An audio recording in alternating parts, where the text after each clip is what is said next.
big titties.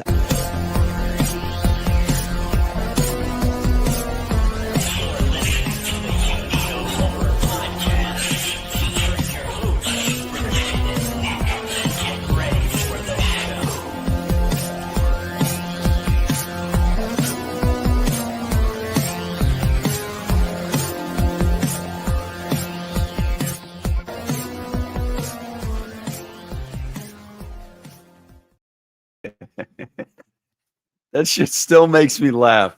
I made that intro last year for our Christmas episode, and I think Christian's frozen, y'all. He's frozen. No way.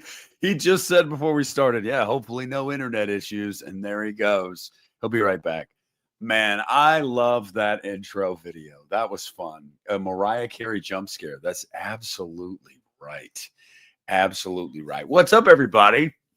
It is the Uneeda Christmas special. We're going to talk Christmas. We're going to talk Christmas movies. We're going to talk everything, anything and everything under the sun. Just as soon as Christian gets here, I swear to God, we're going to start talking about Christmas stuff. You know, he part of me wonders if he's doing this on purpose. Yeah. Oh yeah, I know. He's been doing that every day. But what's up, everybody? Happy Saturday. How we feeling? We are just a few days away from Christmas. How we doing? We're a few days away from my birthday. Yes, I am sick right now. I was actually just about to say something about that. I am sick. That's why you haven't seen content like the last 2 days of my channel, because I feel like butt cheeks. This happens every day around my birthday. So I'm actually happy it happened before my birthday, so I wasn't just like dead on my couch for my birthday. So, yep. Today I'm like, the sore throat was better than it had been all week today, so that was good. Might be able to have a couple beers tonight. We'll see. Was not feeling it the last 2 days. Yesterday, got absolutely murdered at work and then came home and went to sleep. I mean, I wasn't even up past 11 last night. It was brutal. So, yeah, we're here. When you're here, your family. So, Christian, get your ass in here. Where you at? The people aren't just trying to see my ugly mug. You stream this to your channel. There's people that are subscribers of Christians right now that are literally like, who the hell is this guy? Where is Christian?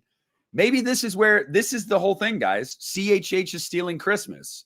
We told you guys that this was the Christmas special, and here he is stealing Christmas. You stole it, you son of a bitch. My internet literally took a shit right as it started. I can't win, dude.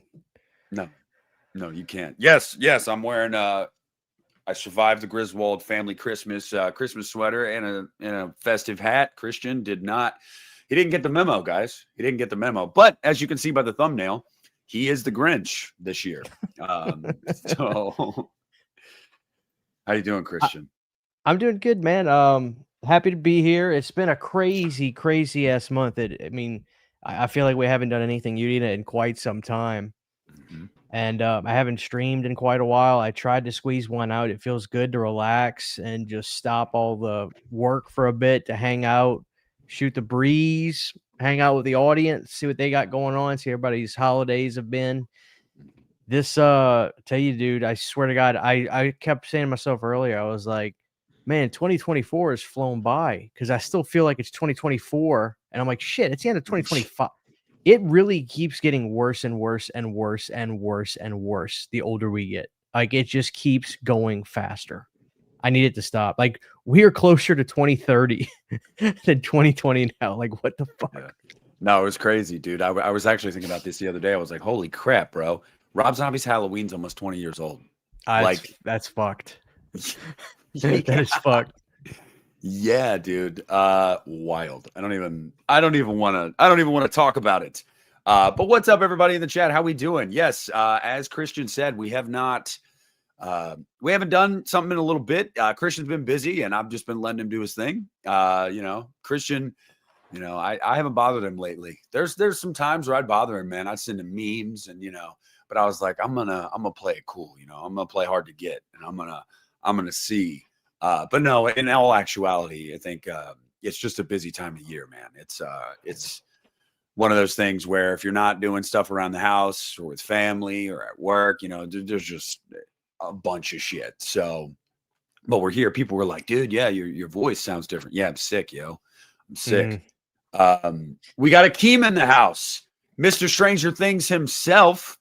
What's up, Akeem? I got a couple more days. I haven't asked him any questions, Christian. I don't want to be spoiled, but and he wouldn't tell me anyway. But did you watch Volume 1? I did. I was gonna say I remember telling Akeem, I was like, the first episode, I thought it was all right.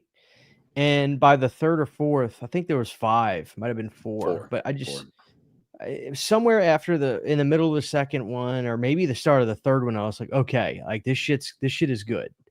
And I was really enjoying this. And I've openly said it. 1, I think was pretty damn good. It was innovative at the time. 2, I'll probably never watch again in my life. 3 was better. 4 was pretty dynamite. And then so far this one has been I dug it. I got some things about the very end of part 1 of 5. Don't spoil. I'm not gonna. I see you in the chat. I won't say it, but I got a little bit of like, okay. But overall, I mean, I think it's dynamite, and I like the different storylines they got going on. And I actually think this is Millie's best season. Like, I like Millie in this one. She kind of annoyed the shit out of me in the earlier ones. I'm not blaming her. It's just the way the character was. But in this one, it's like I dig it. I dig it. Hey, Big K Movies and Games with the $2 super chat. Thank you very much for the super chat. Says, I've been watching Halloween films all month. I can't lie. That sounds like something I would be doing right now, and then Christian would be laughing at me for it. No, I haven't. I fire up the Halloween around March. As soon as I get a little bit of a springy feeling, dude, it's game on. I'm about to bust. Yeah, dude. I'm not there yet, but I do have those weird moods, like that Christmas in July shit too, where it's like it's not really the time of year, but like I feel like there's a Christmas movie that I can watch any time of year, dude. And I know this is a contentious Christmas movie. People hate this movie. It's Christmas with the Cranks. And like, quite frankly, I love that movie. I was going to say, quite frankly, I don't want to hear any shit about it. That movie's awesome. Tim Allen, Dan Aykroyd, Jamie Lee Curtis. Like, dude, love that movie. Absolutely love it. I mean, I'd smash Jamie Lee in that movie, dude. When she's going to get the suntan. Yeah. She's got a silencer on those things at all times. Mm-hmm. Like, you never know she's carrying around those things. Oh, yeah. Well, see, that's what I'm saying. You saw like 2 or 3 months ago. Obviously, it went viral. Her like interview doing press for Freakier Friday, and people are like, "Oh my god, I had no idea." And I'm like, "You haven't watched Trading Places or True Lies?" Or like, I mean, we knew, buddy. Like we've known. But yeah, dude, watch Halloween H2O. You'd never be able to tell. Like, it was wild. I'm like, where'd they go? They didn't go anywhere. She just, like Christian said, she got a silencer on those bad boys. She does, dude. I don't know. All right. Mike Anderson, thanks, buddy, for the $4.99 super chat. Says, Nick, Christian, Merry Christmas, boys. Was first year watching both channels. Can't wait till next year. Hell yeah. Hell yeah. Look at us, Christian. We both got a new subscriber this year. That's great. Yeah, Mike's a cool guy. And it's funny, whenever I see his comments on my lives, a lot of times if it's a question, I look at his profile picture and I just imagine he's asking it in the most like, well, what is it? Like, what do you get? Like, look, because his profile picture just gives me this like Willy Wonka. And I say it funny. Remember Willy Wonka, that meme where he's like, oh yeah. That's Gene Wilder, right? Yeah. That's what I get when I look at Mike's profile picture. Yeah. He's waiting for it, bro. Hey, thank you, Mike. I appreciate you. Let me see what I got on tap for you right now. Here you go, Mike. This is for you. Oh God.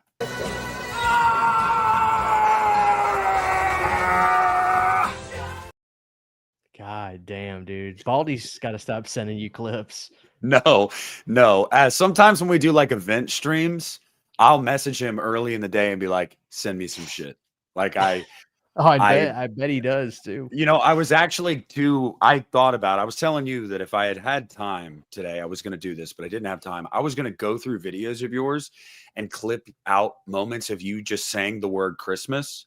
And I was going to splice them together. So it was just you going Christmas, Christmas, Christmas, like over and over and over again. But then I was like, I wonder if he even has said it much this month. Cause I don't think you've done a lot of like Christmas content this month. I don't think I've done any. Yeah, that's what I'm And saying. it's not because I don't want to.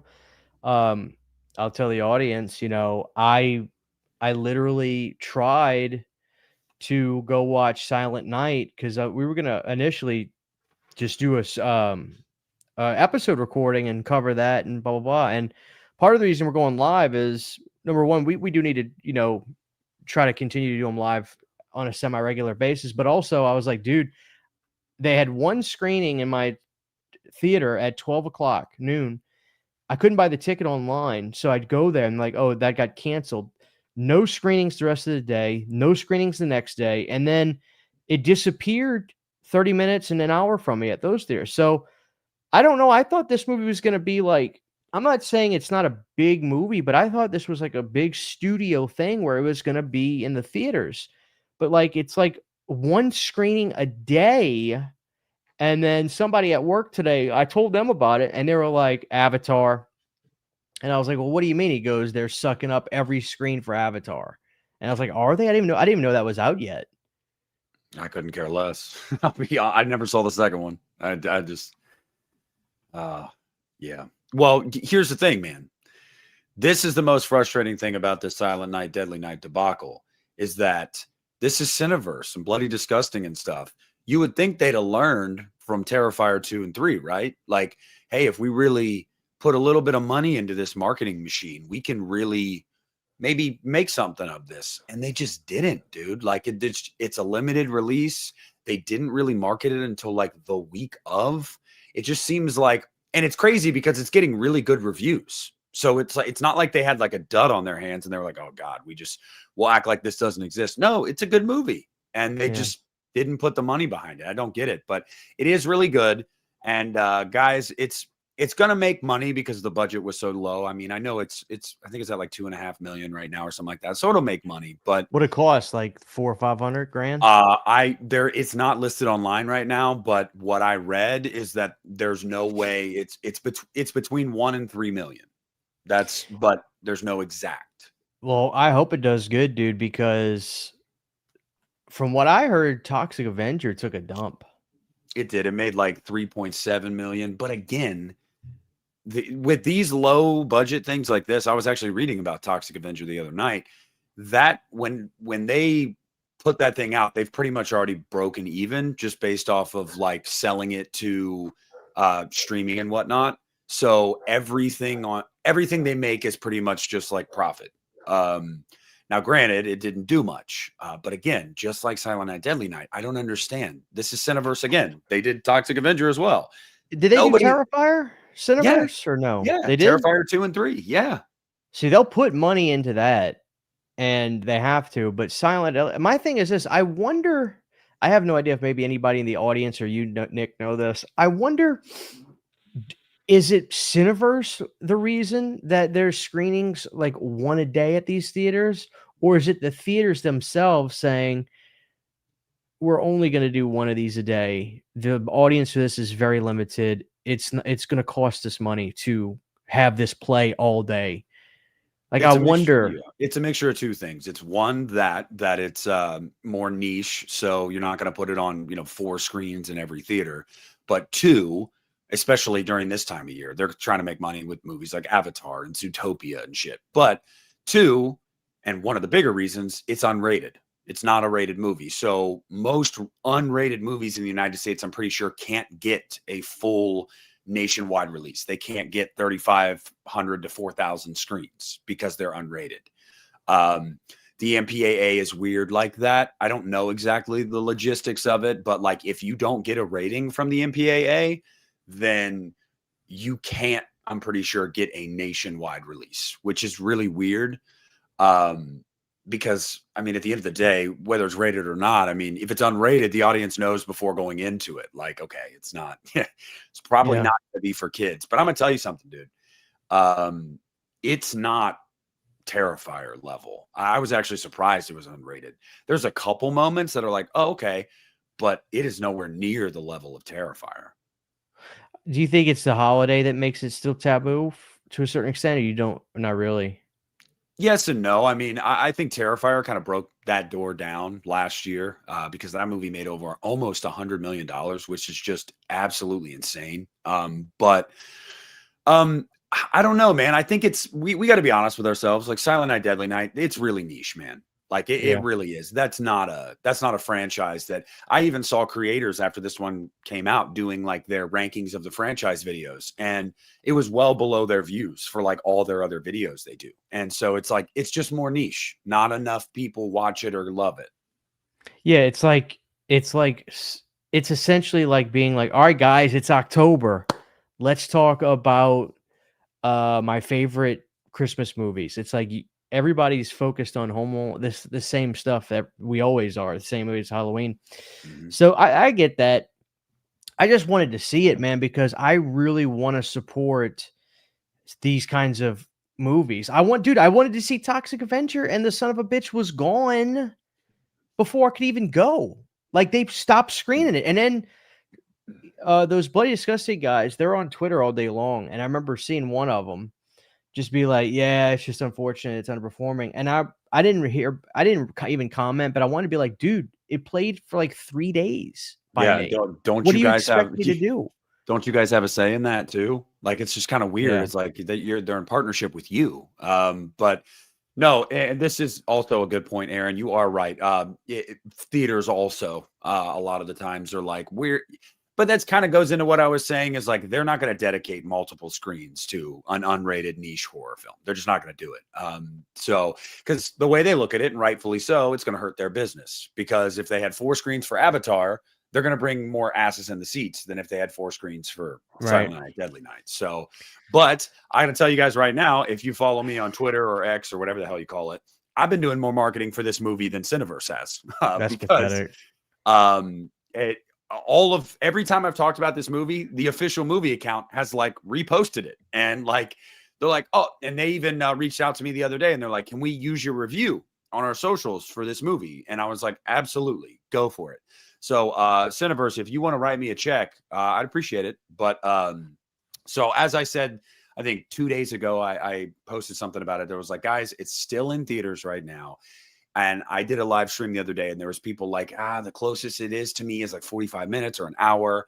If you like Silent Night, Deadly Night, it's worth the trip. That's what I said to people.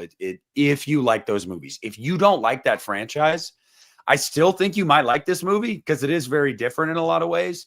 But if you're a fan of the franchise, drive that 45 minutes. Like I do think it's worth it. But if you're driving 2 hours or something, I no can't movie's imagine worth it's going to be in any theaters though at this point. Like they're probably all about to stop, it. Yeah. you know? Glenn, I'm pretty sure Christian, that's next year, right? The new Return of the Living Yeah, Dead. they if you go on Facebook every now and again, you can still see they have like it's kind of like on the Facebook Reels now.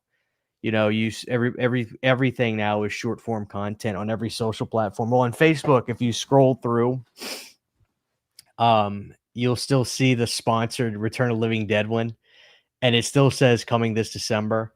And they started doing the promotional tour stuff and some conventions. I've covered some of it, and they're not really talking about it online. But yeah, it's pushed back. I still think they're filming stuff. Is that I Cineverse? No, that's with No. NO Productions, Oh, okay. which I gotta be careful because I can't even get into. I'm not. That's all I'll say is it's the guy that made Killer Goats and Fog City. Which if you haven't seen Killer Goats, don't. But anyway, yeah, from what I understand, they're doing it. It'll hopefully come out sometime next year. But I've had a couple people hit me up privately and say I've got cemetery plot props that I could show you that they're done with, and stuff like that. So I'm just working that out. I don't want to get in trouble and show any of this, and this guy be like, "What are you doing?" So I probably won't show it, but I have seen some cool stuff from the movie. And as far as how good it's going to be, I mean, listen, Devon Sawa was apparently in it. You know, the guy that's playing Tarman is the guy that played the vampire in what was it? The New Salem's Lot, which I hated. Brandon loves it. I swear Brandon will love the shittiest movie and just act like it's God's gift. But I hated the New Salem's Lot.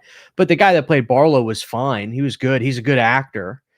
But there's that, and then there's Tony Gardner, and everybody knows Tony Gardner, who obviously worked on Child's Play films at a certain point. I think he started with Seed.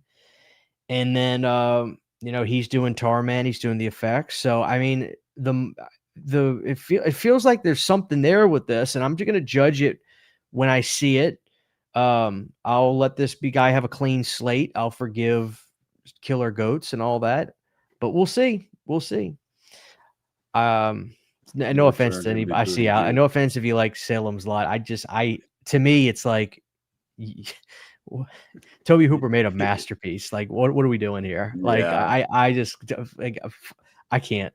Yes, it starts shooting early next year, March. Eli Roth gave an update on it a couple weeks ago, actually. Who cares about the Ice Cream Man? Like, who gives a fuck about that? Like, where is Thanksgiving 2? Yeah, we finally get another late 2000s slasher film, and then he's like, "We're gonna take a year off." No, you're gonna take a couple years off, jackass. Eli Roth pisses me off. I like him, but he annoys me. No one gives a rat's ass about the Ice Cream Man. No, nobody. No. And I got to be honest with you. I don't think it's going to make any money. I don't think it's going to make any waves. Eli Roth, let's just be real, dude.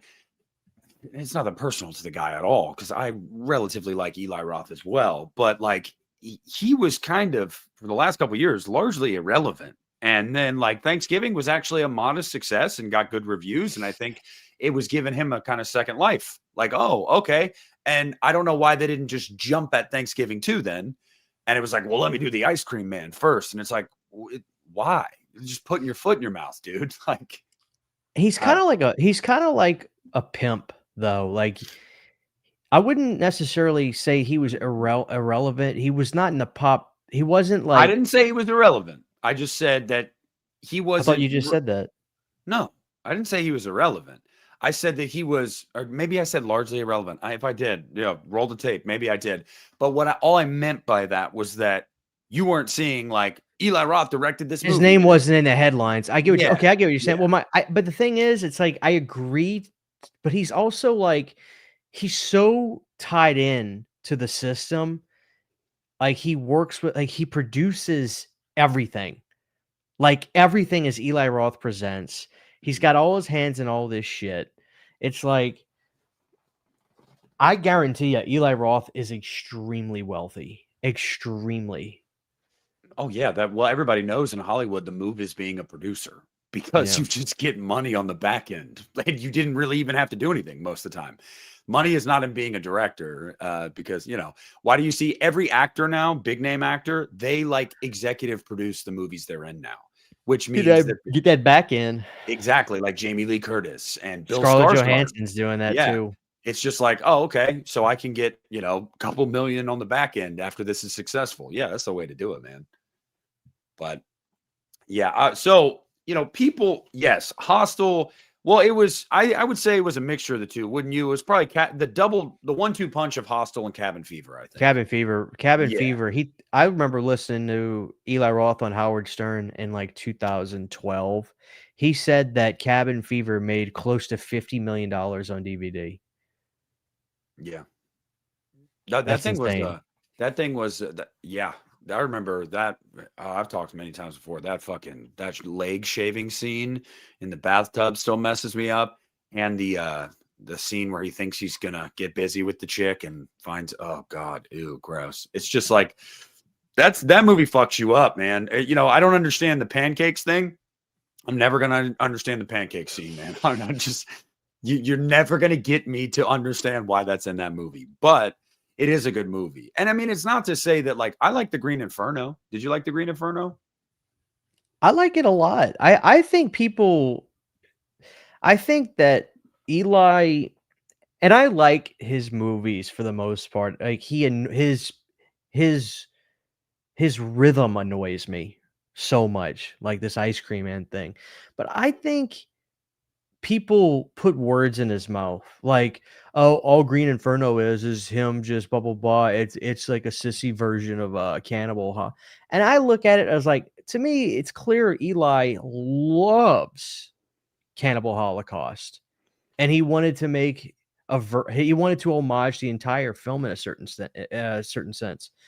And no, it's not as vile as Cannibal Holocaust because he wanted to put it in the movie theaters. But I like Green Inferno. I think it's pretty good. It is. That scene on I the like altar, dude. yeah. Disgusting, bro. Yeah. So I mean, I like Knock Knock a lot. That's another one people kind of poke fun at. I'm like, no, dude, that's a fucking great film. I Like that is the actually, scariest film. That situation is like so scary to me. And I'm then the actually, anxiety. well, I'm in the camp with Stefan here. I actually prefer Hostel 2 over the first one.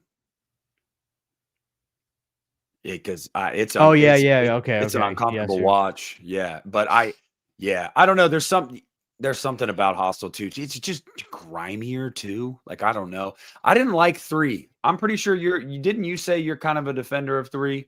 it's fine. I think him not he didn't direct 3, I don't No, think. no, I don't think so I either. think him not directing it, it's kind of like it's kind of like that kind of yeah, that kind of I don't even know if authentic is the word because it's not like he invented that grindhouse feel, but it's like whatever that feel is that Eli had, it's lost in 3. Yeah. Um Yeah, so three was actually extremely hard to get on physical media for a long time. For some reason, that film was just nobody could find it. Now it's available in like a multi-pack. But yeah, up until like 2 or 3 years ago, like getting that movie was fucking impossible. I And then also you get just it, and it's just like, okay, it's just Hostel 3. yeah, and I also don't understand. I don't understand the whole rollout of that movie. The fact that it was direct to video, the fact that it didn't really have any hype behind it, then it was hard to get on physical media. It's like because the first 2 movies were pretty successful. So I don't know why. I think it was maybe just the time off between 2 and 3. Like by the time they got around to 3, people didn't give a shit anymore. I don't know. Saw. Saw was who Yeah. gives a shit about Hostel when Saw's going on, you know? Yeah. Yeah. Storyline wise, it's like it's no competition. Saw just wipes the floor with Hostel with storyline. Yeah. So Yeah. When you're that's right, my you're right. opinion. Well, it is Christmas time, and I don't know about you, but some people have been saying in the chat, man, that it is. Does it feel like Christmas time to you? Um, yes and no. Yes, because like Sydney's been pretty good about forcing me to watch Christmas stuff, but no, in the sense that I don't know what time it feels like um, because when I'm constantly just working in here, time stands still. Like it's just I haven't really had time to watch a lot of movies. I barely have time to get anything filmed. So as soon as I walk out my house and we have our lights set up outside and all my neighborhood does. So yes and no. When I'm in here, no, doesn't feel like it. But it'll feel like it in the middle of January. I'm always a month behind. Last year, dude, I had Halloween hangover so bad. Sydney was like, Christian, you have to stop. It was like November 2nd, and I was going to Five Below, just trying to find those little hanging pumpkin guys with the little their hands go out like this, and it's like the frayed little. I was just trying to find shit like that to hang up, and because I was so depressed that Halloween was over last year.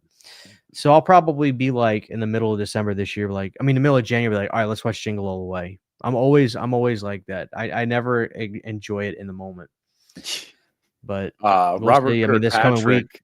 this coming week's gonna be crazy busy with every family thing. It's like split up. This days with this person, this days with this side of the family. Then we got to go here. It's just Oh yeah, trust me, I know. Robert Kirkpatrick with a $2 super chat. He wants to know, Christian, did you watch the Shelter 54 Godzilla yet?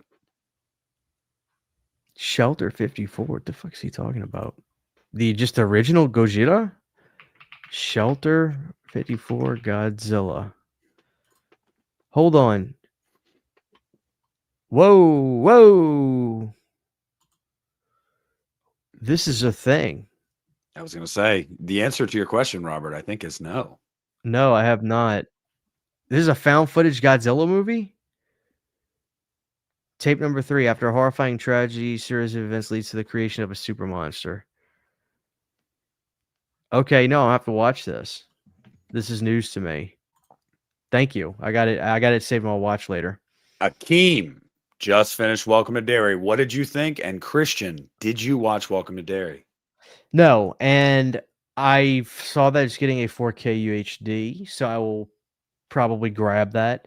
And my question to you is it better than Stranger Things? And be honest, I don't care if Akeem's in here. He made his money. He's fine. I bought the cookies. He's all right. So my question is, be honest, what was better between the two? No, it's not better than Stranger Things. And I said that on Twitter the other day. One, because it's especially because people are saying it's better than season 5 of Stranger Things. Well, we're only halfway through season 5. So I literally can't even say that yet. But on the whole, no, I don't think it's better. Season 4 of Stranger Things is still one of the best television programs I've ever watched in my life. Like there's nothing for me that comes close to that season finale of season 4. That shit was cinema. Now, I will say, I think the issues with Welcome to Derry that make Stranger Things better, the kids in Stranger Things, they're just infinitely more likable and they get more to do. That's not to say the kids in Welcome to Derry are bad. There's particularly one kid in Welcome to Derry that, everybody liked, Rich. But like the kids are way better in Stranger Things. Mm-hmm. However, I just got to say this, dude. Like I'm not having a debate anymore after this first season of there's not a debate anymore. Like Bill Skarsgård is Pennywise, and you can't. Yes, I can't do that. Yes, I can do that, and you haven't watched the show yet, so you can't say I can't do that. You can't because no. He shows sides of Pennywise in this season that you did not see in those 2 movies. You just didn't, to where he's genuinely freaky. He's super fucked up. He obviously hits the classics.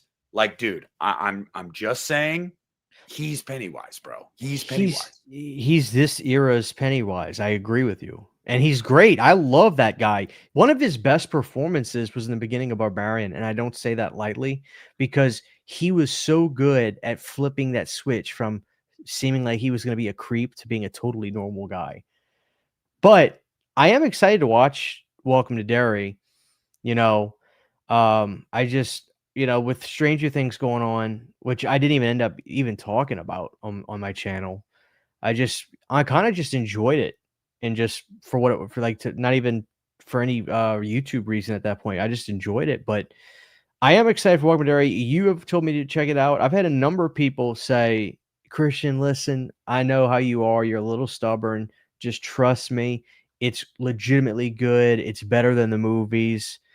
And that, I don't know if that would excited me. I said to myself, I don't think that's a stretch to say it's better than the movies. I mean, the first movie is really good. It's not. It's not better than the movies. I'm sorry. The cast in both of those movies is better than the cast in the show. And I think that is, me. You've given me shit over the years, Christian, because you're like, I don't go to these movies for fucking character development stuff. But I'm someone like that. So like, the cast is way better in the movies.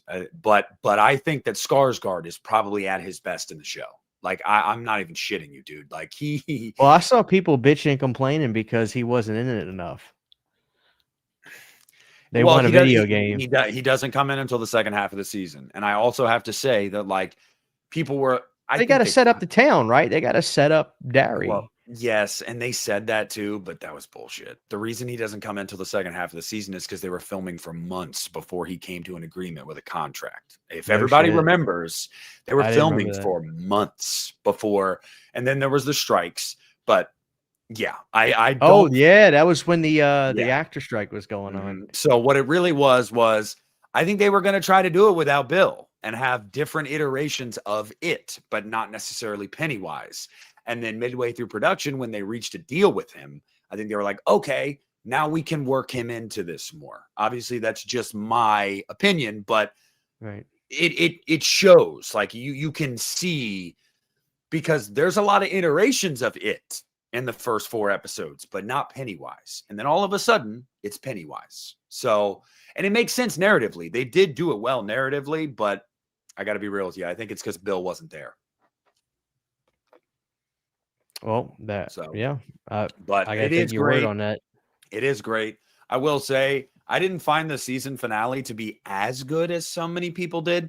I thought it was good, but I think episode 7 was the best. How many episodes was there? Like 10? 8. 8 episodes? Okay. Yeah. And I think How that long were they? An hour and change each? I think the shortest is probably like 49 minutes, and the longest is episode 8, which is like a bit over an hour. Nothing crazy. No 2.5 hour episodes. Yeah. Movie Palace of Blood wants to know, have we seen trailers for We Bury the Dead or Return to Silent Hill? I have not even heard of We Bury the Dead, but yes, I have seen the trailer for Return to Silent Hill, and I'm actually, I'm looking forward to that. I will be seeing that.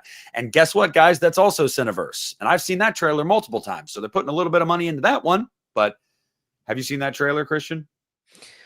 No, I try to avoid trailers. The only trailer I watched in the last year willingly was Scream 7, which I got buried for saying it looked pretty good. I guess that looks pretty good. What the fuck do you know? No, I have not seen We Bury the Dead, and I have not seen the trailer for Return to Silent Hill. Silent Hill is my top 3 favorite 2000s horror films. The sequel, Can Kiss My Ass. Don't like it. Never liked it. Don't get me, and I don't care about the video games. I don't care. But I'm looking forward to Return of Silent Hill. I really pray to God, if it's the same director as the first movie, is that the case? It's the same director that did the first movie? Yep.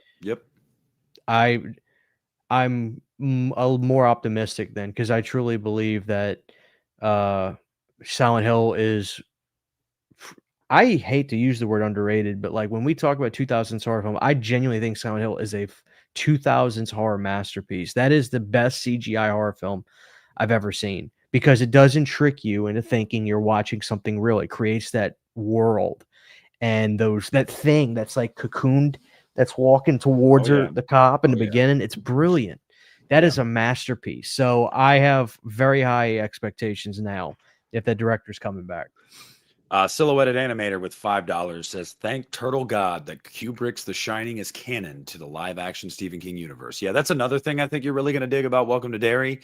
They are literally creating a Stephen King universe, like where characters from movies are in Welcome to Derry. And there's actually a really cool line. I won't say, but there's a really cool line in the finale episode where this character says something about where he's off to next. And I was like, that's pretty good. But yeah, they're creating like a Stephen King cinematic universe. So did you see The Long Walk? I did not. I heard it was brutal. I heard it was brutal. I heard it was amazing. I gotta see it. People were saying the ending was like super depressing. Good. Yes, he did. He did. Silhouetted Animator. You are correct. Yeah, I'm excited to see it.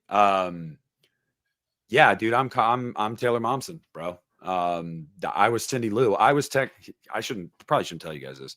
I started making this thumbnail when I was driving to work today. I was driving, and I was texting Christian while I was driving too, and I was like, bro, don't worry, I only did the Grinch part while I was driving. And then I waited till I got to work to finish the rest of it. But I had to text Christian because I was like, dude, I think this is going to be really good. And I sent him the Grinch version of him. And he was like, okay, that's hysterical. And I'm like, yeah. So naturally I have to be Cindy Lou Who. But, here we go. $5 super chat. Steven Hendricks, what boutique label do you guys think is at the top of the game right now? Well, it ain't Scream Factory. Christian, who do you think is at the top of their game right now? That's a good question. It's multiple people in the chat saying Castle Rock. with the risk of sounding biased, because I do get to review titles from them now, probably Arrow Video. I don't think you're gonna beat the Ninja Turtle set they did this year, and I can't wait because Under Siege is showing up to me hopefully Monday. So I think Arrow did a great job this year. I really did, and I also think that Kino held strong. They do their thing. But it's been a damn good year for physical media, and I don't see that changing anytime soon. I do need to message Cliff and talk to him, because I know a lot of people are wondering what's going to happen with the Warner Brothers Netflix, which it looks like it is going to be Netflix now. Which I don't know if you want to talk about that. I'm totally fine talking about it, but it's just like, dude, talking about that online on Twitter, it instantly goes to politics. Yep. You know, it's like, oh, well, so basically it's Trump's buying Warner Brothers because his son-in-law, this, that, and then Netflix, I don't know. Oh, and then the Saudi money, I don't give a fuck. I'll talk about it. Like, I don't care anymore. Like, I don't care. Like the Saudi money with this and this, it's just like, you can't even I can't even, like, let me share my vain opinion about why it matters to me. It's like, no, dude, stop thinking about yourself. This is the fate of this nation. You know what I'm saying? Like, that's why, like, on my YouTube channel, nobody gives me that. But like on the internet, on Twitter, holy shit, dude. It's like Piers Morgan Uncensored, like a fiery debate every time anytime you talk about this stuff. And I'm not saying you can't talk about that, but it's just like, come on, man. Like, give me a break. I mean, you can, but you got to know what you're asking. You're opening yourself up to, which is really weird because, like, yeah, everything has to be like turned into like it's political somehow these days. It's really, really weird. The big problem here, I don't even think. Look, I put it this way. I think every option is a shit option, Christian. It really is. Why does Warner Brothers have to sell? Like, are you telling me that, like, they just had a fucking huge show at Welcome to Derry? Yeah. Like, what are we talking about here? Yeah, and they just announced Gremlins 3. Like, they announced Gremlins 3 like what, 2 months ago? Not just that, The Conjuring Last Rites was huge, made like $500 million. Superman was their biggest DC movie in a long time. Like, go down the list. They've had a lot of wins this year. Weapons was a huge win for them. Why all of a sudden are you like, hey, we're really getting our footing again? Like, let's sell. It's really, really weird to me. But I think at the end of the day, like, it's more about corporate greed than it is really politics. And sure, they're one and the same because, like, you know, they all donate to or they contribute to these people's campaigns and they do each other favors and stuff. But it's just like, it's a monopoly. I don't like the fact that Netflix is literally trying to, like, monopolize the market. They're trying to consume everything. I really don't like that at all. I don't think anybody wins in that scenario. If Netflix gets to the point where they're just buying up all of these companies, I mean, I don't want to live in that world personally. But yeah, I don't know. That's my thing. It's like, I see people in the chat saying Warner must be it's Baldy Jack, you little son of a bitch. Warner must be a sinking ship. Akeem says they're in debt. I'm obliged to believe Akeem, considering he works in the industry. I mean, how the fuck is Warner Brothers in debt? What are they? What? Well, I mean, we got to be honest here, and this is not. I'm asking. I'm not trying to start shit. I know. I'm not privy to this set of stuff. But I got to say, the DCEU or DCU for them was a huge failure. I mean, they poured. Were they the ones that did like She-Hulk and Madam Web? That's Sony was Madam Web, She-Hulk and whatnot. That's Disney and Marvel. But that Disney must be in. I didn't see it. I remember when that came out, people were like, "This is fucking bullshit." Like, people were angry at those movies. Yeah, it was the DC movies though. Aside from like Man of Steel and Batman versus Superman, most of those movies were. I mean, they lost them a lot of money. And they kept doing it, man. They kept, dude, the Justice League movie that came out in like 2016 or 2017, the budget for that thing was over $300 million. That's no movie that there should be a law again. That's ridiculous. Yeah. And it like, didn't even unless you're James Cameron, like, I shouldn't even say that because now he keeps making these blue people movies. Like, he won't stop. He keeps cranking out. Didn't he say? Didn't Jim Cameron say, "I'll stop making Avatar movies when they stop making money"? That's got to be the most honest thing I've ever heard a director say. And for what it's worth, did you see the interview where James Cameron, I see people, I think he goes by Jim, like by his people. He actually was interviewed about this Warner Brothers, Netflix, Warner Brothers. He said he wanted Paramount to get it. He said if Netflix get it, this will be terrible. Now, I'm not inclined to just agree with Cameron, but I do find it interesting that he did. I saw the clip. I saw him say, if Paramount gets it, that would be the much better situation. Really quick. I did not know they didn't do a deal with Cinemark, so that definitely obviously affects it. But also, Silent Night is at 2.3 million right now, and that's before this weekend's numbers. So I would assume it's probably going to end this weekend with like 2.5, 2.6 is where it's going to be sitting at. But even if that's the case, you know, I mean, if the budget was 2 million, it's not online. Why did they not do a deal with Cinemark? No wonder I couldn't see it. That's all I have by me. I don't have AMC or Regal. But no wonder I couldn't see it. Also, it'll make its money back. It's not going to lose them money, but it's not going to fill their coffers and make them make a sequel. It's basically going to be at best probably a wash. But another thing, people are talking about Joker 2. Guys, the cake was already baked before Joker 2 came out. Yes, it bombed, but the cake was baked there. Like Warner was already in serious shit before that movie came out. I'm sure they were hoping like, oh, Joker 2 might be able to give us a shot in the arm. And obviously it didn't. But yeah, that cake was baked. So it's crazy too, because they don't learn from their successes. Like Joker was huge, bro. Like it was over $1 billion movie.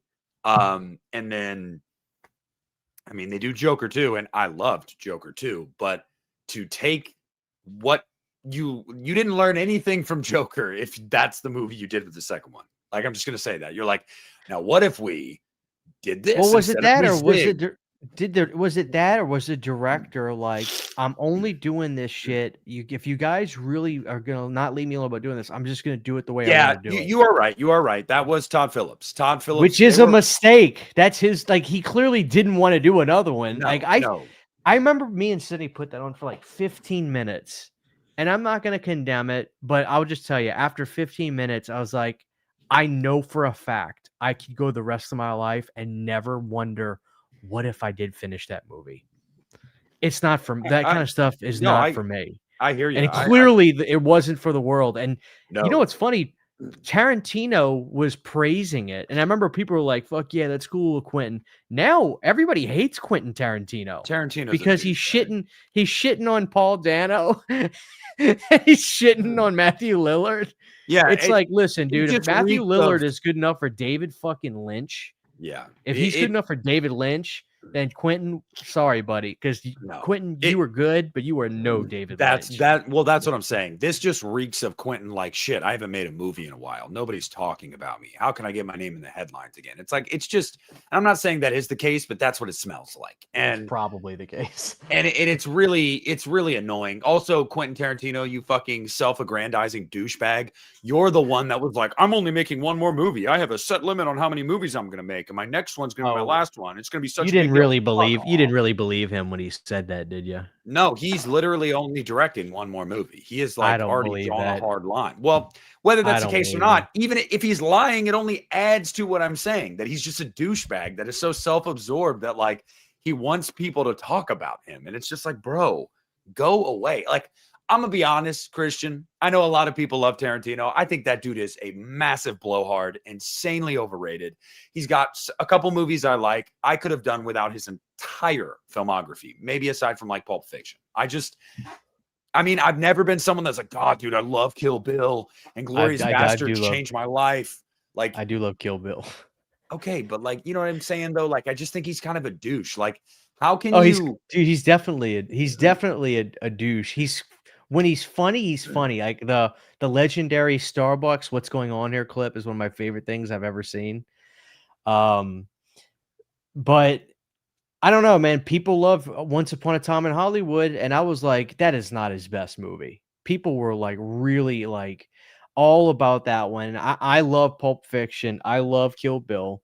Inglorious Bastards is fun, but I don't take it seriously. They're kind of child's play films to me. Not the Chucky movies, but just like, what if we made a movie where we killed Hitler?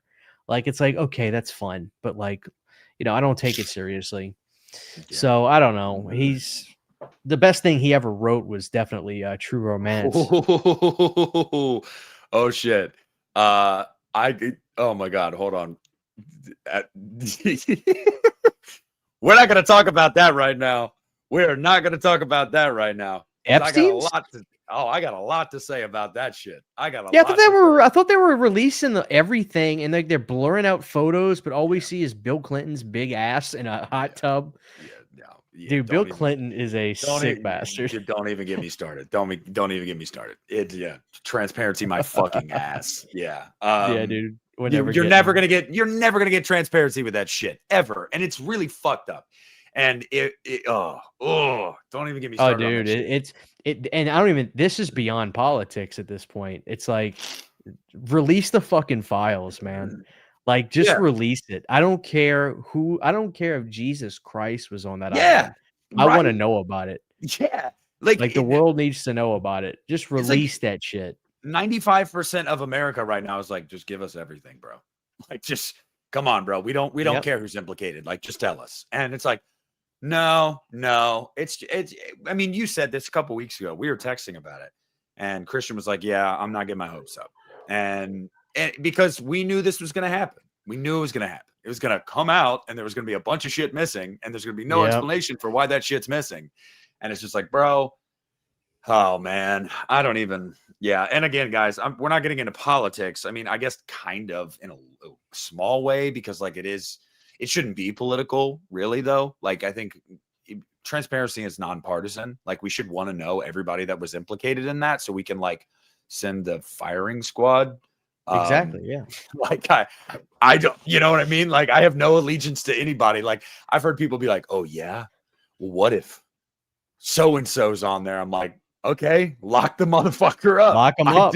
I don't care who's on there. Like, I don't care at all. Up. Lock them up. Yeah. All right. So anyway, Christian, I want to ask you a question. We talked about horror before. That's fine. That's dandy. That's great.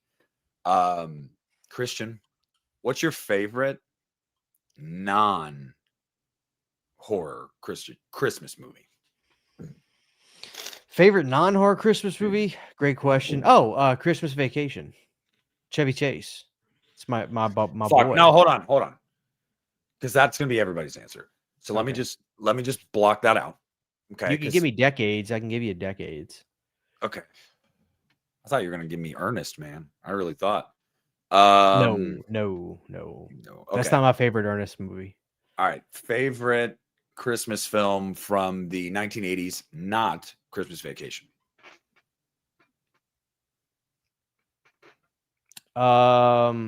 The George C. Scott Scrooge, A Christmas Carol.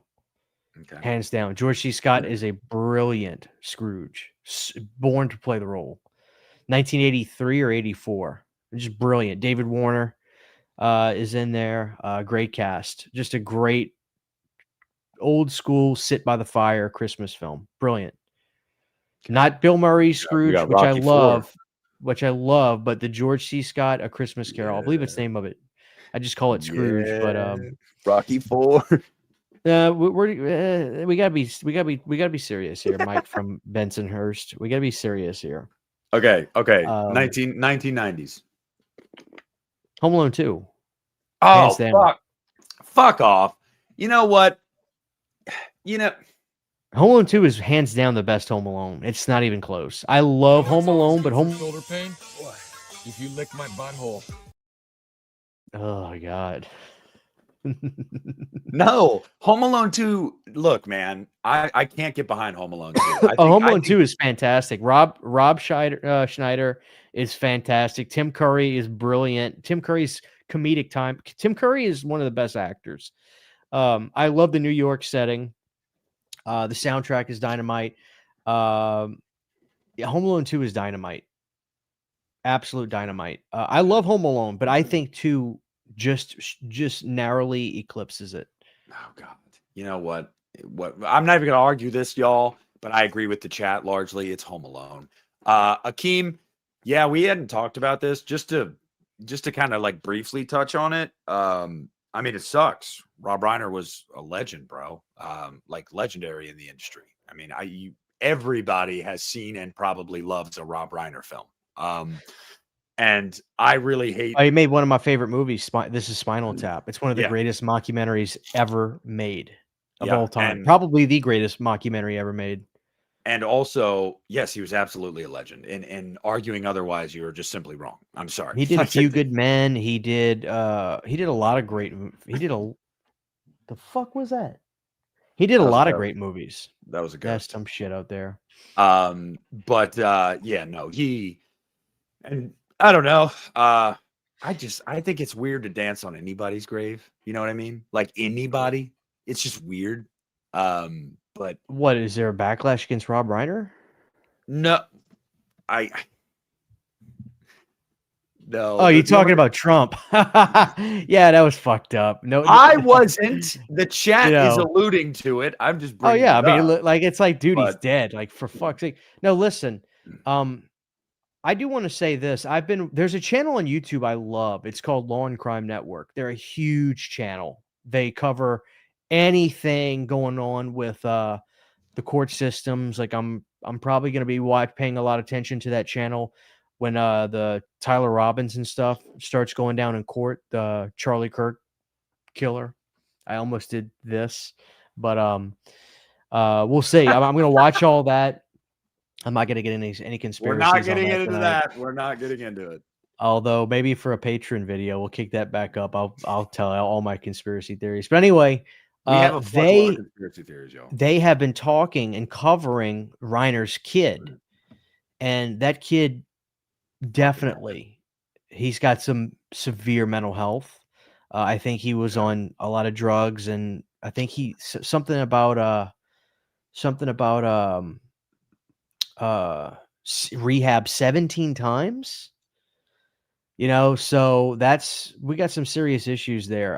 It's just a shame because Rob Reiner and his wife were still healthy, good to go, and their lives were cut short by their own child. That's got to be the most. I can't think of anything more horrible. Like the only thing worse than having your child died before you would have to be them killing you. Like it's like. Yeah, I don't know. It's insane, man. It's just terrifying. Hey, I'm not that well connected, but even if I were, I would have never gone there. Trust me, buddy. But no, definitely not. I'm not that important, and also that much of a piece of shit. Hey, who's the country singer? Who's the country singer that sings "I Got Friends in Low"? Garth Brooks. I think that's Garth Brooks. Yeah, you know he's a serial killer, right? No. Oh, dude. Garth Brooks is a serial killer. So the theory about Garth Brooks is there was a string of murders throughout the 90s and 2000s where if you track Garth Brooks' tour schedule, look it up. I'm not saying you're wrong, but I've never heard this. Garth Brooks is a serial killer. Dude, he drops bodies. We're gonna get sued. I'm gonna get sued, Christian. People look, people in the chat, they know. Like this is something that everybody says. It's a oh man. Thank you, Aaron. Yeah, the theory. It's a alleged serial killer. Alleged. Yeah, please. Yeah, dude. I do not condone saying that. I don't know. An alleged serial killer, dude. Like, hold on. Like, I just want to show you this. Let me see. I believe it's a thing, guys, but you have to understand we can't just say Christian knows better than that too. That's why he's laughing. I'm not laughing. I'm dead ass. The theory that Garth Brooks is a serial killer is an internet meme and conspiracy theory, not substantiated criminal allegation. Internet sleuths. Oh, I don't want to read all this. Anyway, my point is, if you look at his tour dates throughout the years, they connect with where he was. Darth Brooks. Darth Brooks. Chris Gaines was that whole like record he did where he was trying to be like a edgy, pop rock guy. Oh my god! I'm sorry, I shouldn't have said that. Now everybody's gonna be googling it. Google it though. I mean, I did. It's a huge thing. You're gonna see search for Garth Brooks go up like 100% tonight. Then Garth Brooks' team is gonna reach out to us and be like, "You gotta take that shit down." Death Brooks, and then hey, we're gonna respond with, "Hey man, feel free to come on the pod and speak your piece. Yeah, defend yourself, bro. Defend yourself." So, oh man, no. Oh shit. It's funny because I was actually talking to a coworker tonight about I saw today is the 57th anniversary of the start of the Zodiac killings. Like, that's crazy, bro. 57 years. And like where I'm at, it was Arthur Lee Allen, bro. It was Arthur Lee Allen. Yeah, wasn't there I think Netflix put out a documentary last year or this year. It had like that lady that said, and that son, the son said he told him, it wasn't Arthur's son, but and then the guy's sister, she like kept a relationship with him and went boating and shit with him while he was like dying and shit. I'm like, bro, that's the fucking Zodiac killer.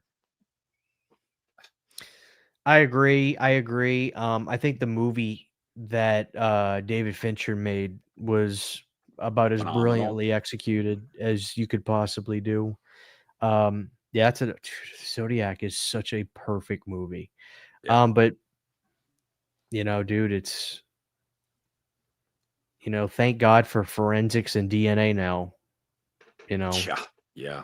That's that's how these guys were getting away with this stuff. Well, we gotta keep it going, Christian.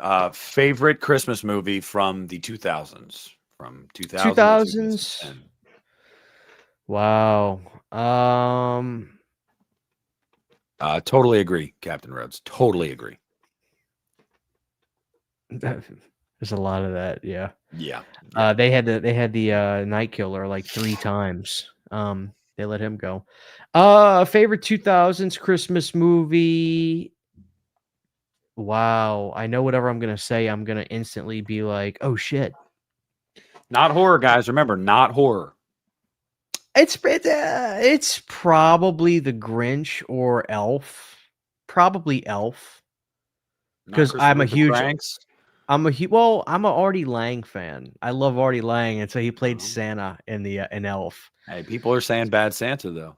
Bad Santa is fucking amazing. I love Bad Santa. That's probably my answer. As a matter of fact, when me and Sydney 2 nights ago, we were in here literally working our ass off on everything. I got the TV finally hooked up when we got the electricity working, and I was like, I'm gonna put on Bad Santa while we clean. And she's like, okay. And we love Thurman Merman. We love Thurman. I love it when they're playing checkers and he like keeps backpedaling his move and he finally does it. he kicks are you fucking with me? Did you know that Bad Santa was my introduction to advent calendars? I didn't even know that was a thing until I saw Bad Santa. Yeah. And then at like every year after that, I was like, I want an advent calendar. Also, can we talk about how the chocolate and advent calendars taste like shit, dude?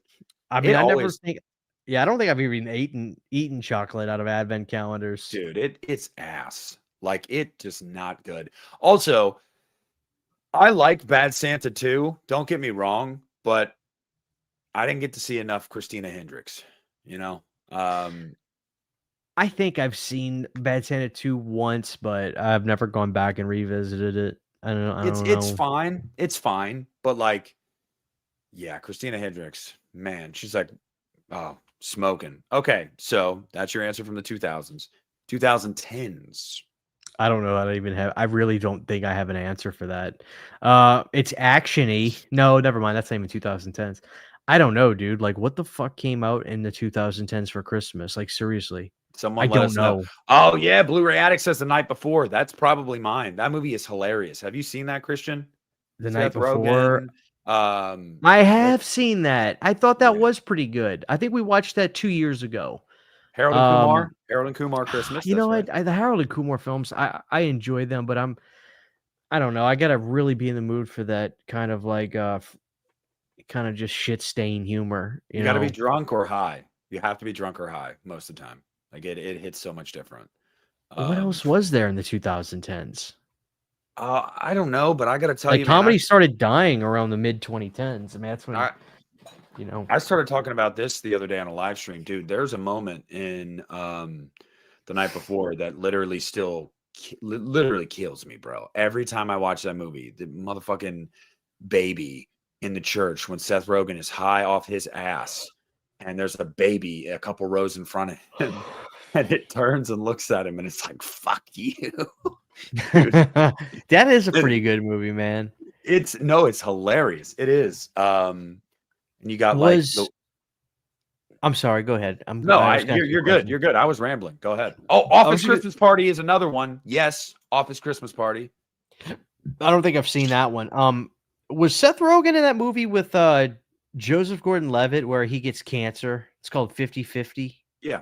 Yep. Okay, I like that movie a lot. That was a good movie. I still haven't seen that. Yeah, that was good. I'm pretty sure that was Seth Rogen with him in there. That was pretty damn funny. Violent Night was what I was going to say initially. I liked Violent Night quite a lot. I thought it was a horror film. It's not. No, but I bought it. I just, right? But yeah, I thought it was pretty good. But dude, like I don't know.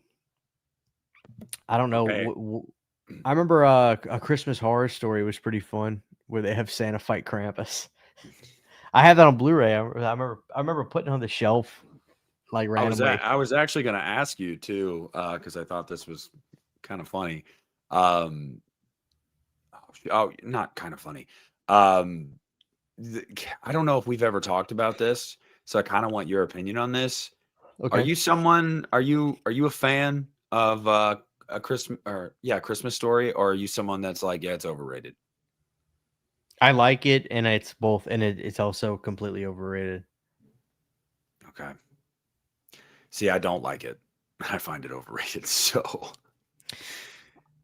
I mean, it's like I don't see how you can't find it overrated because it's definitely a charming little film, but it's like, why shove that down people? I mean, it's literally shoved down people's throats 24/7 on TMZ, not TMZ. Don't they TNT. Play it for like a 24-hour block on Christmas Day? It's literally a ritual, and people just put it on.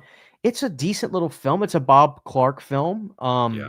You know, I think more people need to talk about children shouldn't play with dead things when we talk about Bob Clark. But you know, it's just like, it's fun. I like it, but it's just like, no, it's not it's no Christmas Vacation, you know, in my or opinion. Jim Carrey's The Grinch. You know what I've seen in recent years, dude? I saw it in theaters, The Grinch. I've seen people reevaluating The Grinch and being like, this actually really isn't very good. Like, and I'm like, what the fuck are you talking about? Oh no. Like, he's the best scene of that movie is when the car is gonna blow up and he does the slow motion. Yeah, he's like, it's gonna blow. Dude, that slow motion jump. Oh, I remember they're shoving the fudge. And he's like, "So you got and you know that's all Jim Carrey ad lib. That's all Jim Carrey. Just like he said, I watched an interview where he said he had to start taking strong drugs, and because like that suit was in that face stuff, he was having anxiety attacks. And stuff. He felt like he was trapped, and I believe that. Yeah, but yeah, dude, no, The Grinch is a masterpiece. I saw that in the theaters in 2000 when it came out. I was like 9 years old. It was fucking amazing. A Jim Carrey melt. You know, he did a movie. They did a Jim Carrey Scrooge that's like this 3D kind of movie. Yep. Yeah. That was pretty good too. It's just called A Christmas Carol, I think. Yeah. Yeah, that one was pretty good. Yeah. See, my thing with like when it comes to that movie too, that I've noticed as I gotten older, is that there's a lot of adult content in that version of The Grinch. And like, for example, you have the fucking the party. His love where everyone's interest putting is she was smoking. everybody's putting Oh, the keys key in the party. bowl. Yeah. I'm like, but when you're a kid, you have no idea what that means. But as you get older, you're like, holy shit, this was a kid's movie. Oh, dude, But yeah, it's no, great shit. it's a great movie. It's a great movie. I mean, dude, maybe it's sacrilegious to say this, but it's better than the friggin' original Grinch. I mean, that's classic. Don't get me wrong, but like, you know, Jury duty, jury duty, jury duty, jury duty, hate mail, eviction notice, jury duty. Like that shit makes me laugh, dude. oh my Like, God, how do you I not know. love that? How do you not love that? I guess you just don't have a funny bone in your body. I don't know. Stephen Hendricks with another $5 super chat. Thank you, my friend. Dude, I had a nightmare of being in the world of Jim's the Grinch, and it kind of ruined it. Oh, dude. I would have loved that. Did you ever watch that and you saw Mount Crumpet and you're like, bro, I want to climb that shit. Hell Like no. dude, I wanted to climb Mount Crumpet. I still Hell want to. no. Why Nope. not? Some people were saying, and you were saying that, excuse me, that the Grinch is kind of like, somebody said like the Grinch is kind of creepy unintentionally.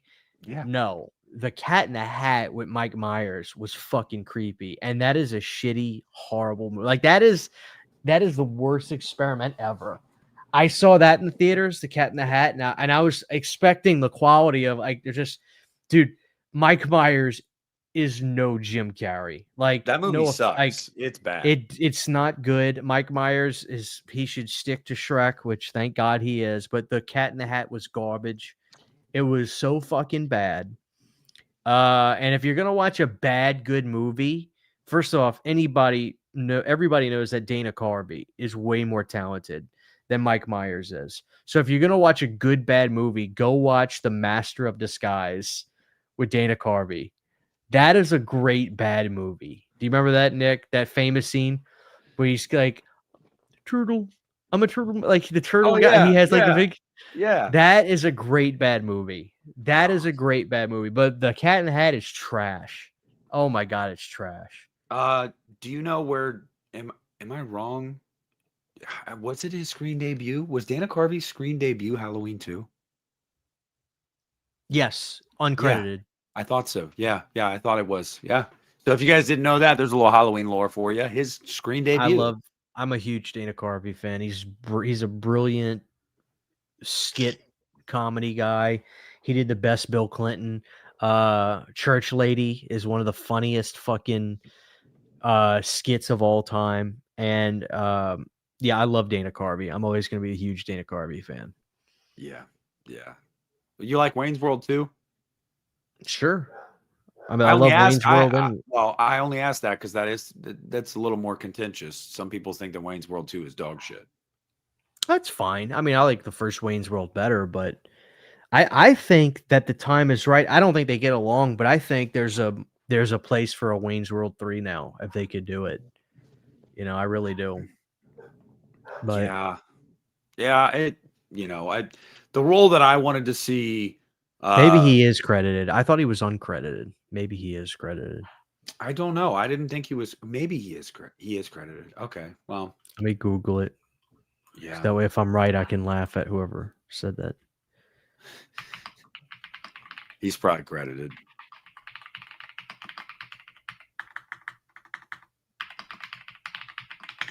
Typing away, y'all. It says he's credited. There you go. Hey, Evan says Dana Carvey carried Halloween 2. Do what now?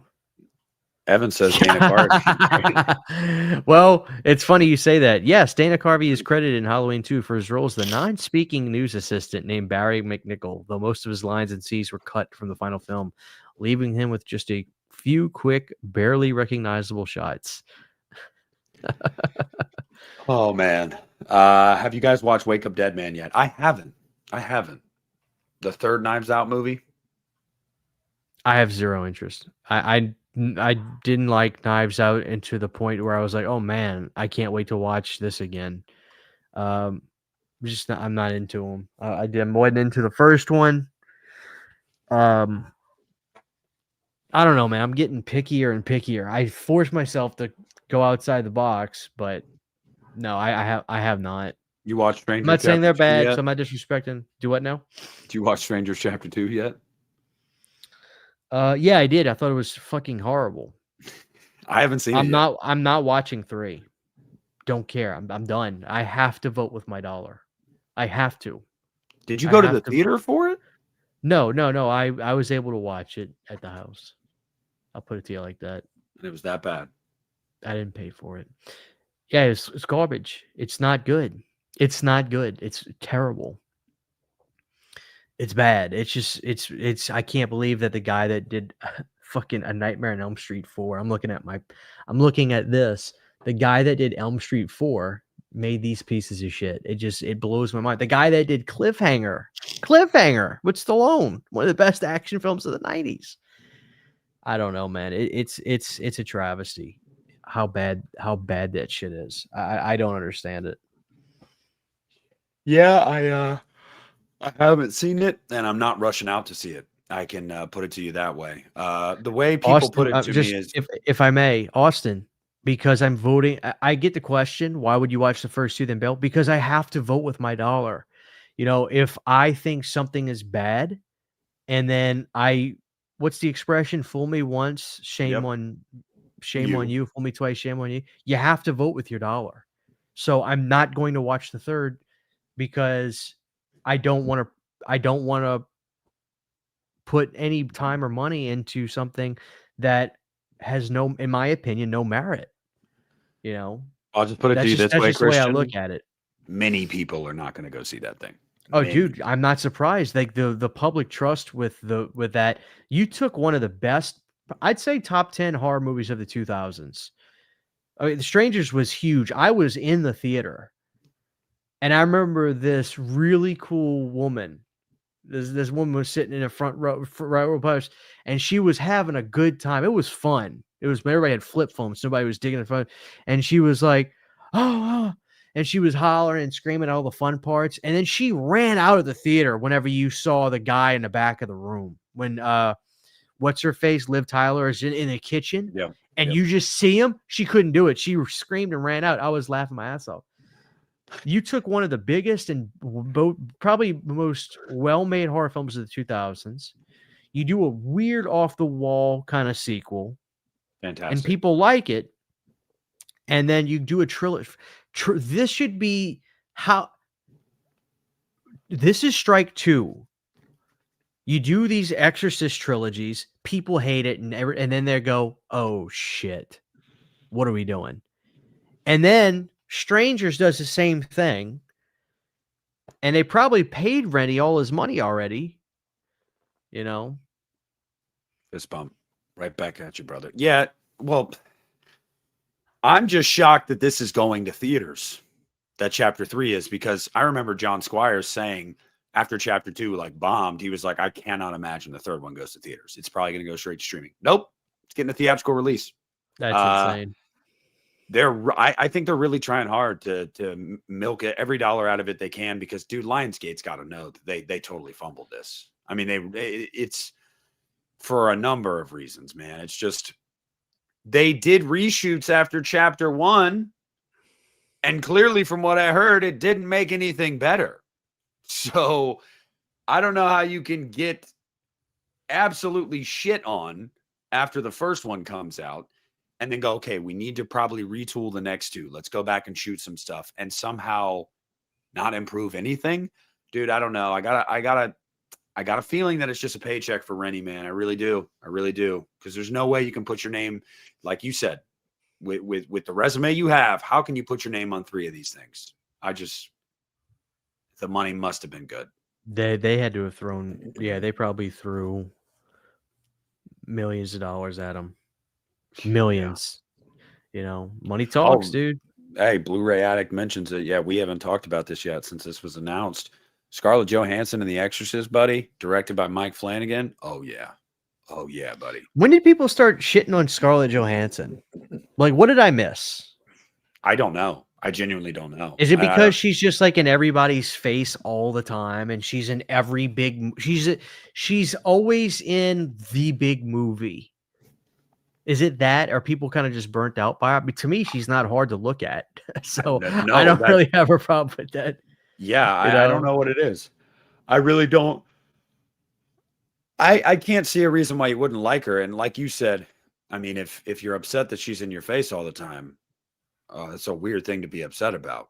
Like I don't know. I mean, my thing is, I got no reason to. I literally have not seen anything Flanagan has done that I haven't thought was good or great.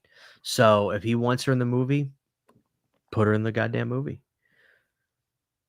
Yeah, You know, that's the way I yeah. look at it.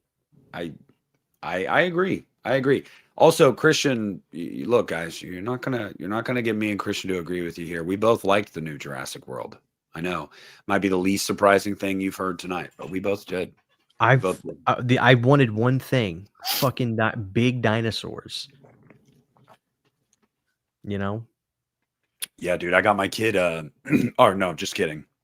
Santa got my kid that D-Rex, bro, from Jurassic World Rebirth. That fucking like, hey, you guys, dinosaur. You know, at the end. Yeah. Santa got my kid that. And dude, that fucking toy is weird looking, bro. Like when you like actually look at the toy, you're like, this is some one fucked up dinosaur, bro. Oh. Allie with a $4.99 super chat says, what is your guys' favorite dessert to eat on Christmas Day? Merry Christmas to you as well. Favorite dessert?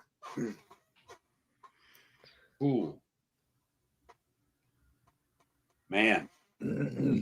I mean, it used to be when I was a kid, my grandma would freeze certain ingredients for a rhubarb pie. If any of you have had the pleasure of having a rhubarb pie, it is literally to die for, but it's only in season like a certain time of year. So she would freeze some of the ingredients so she could make it year round.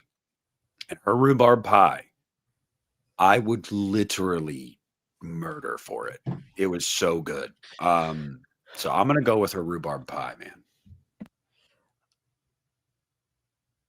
You know what? I don't know if I've ever had like a consistent dessert on Christmas. I fucking love it's like Thanksgiving too. Everybody cooks turkey and macaroni. Nah, ham, bro. Honey baked ham. I don't like ham that much. I don't even like turkey that much, dude. If somebody says, "Listen, Christian, we're gonna get Papa John's pizza for Thanksgiving," I'd be like, "I'll bring the paper plates." Yeah, I'd be fine with it.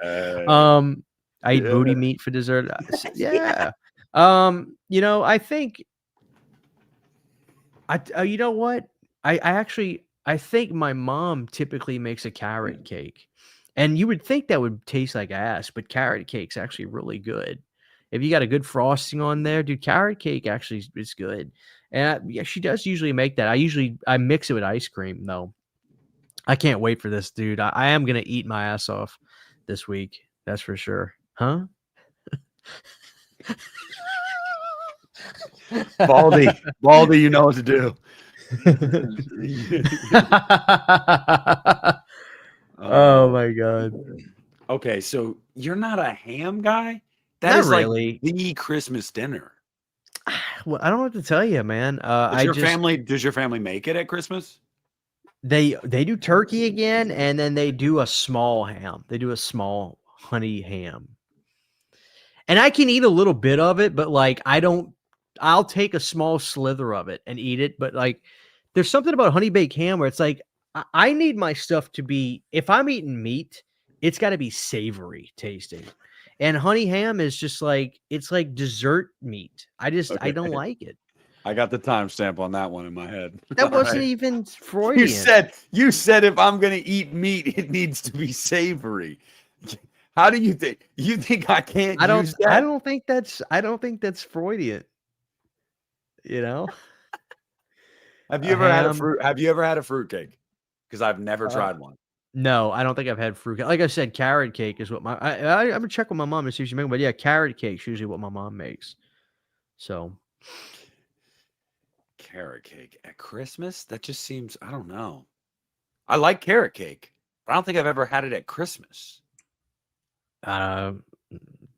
Creatures of habit. And my mom always buys those Patti LaBelle pies.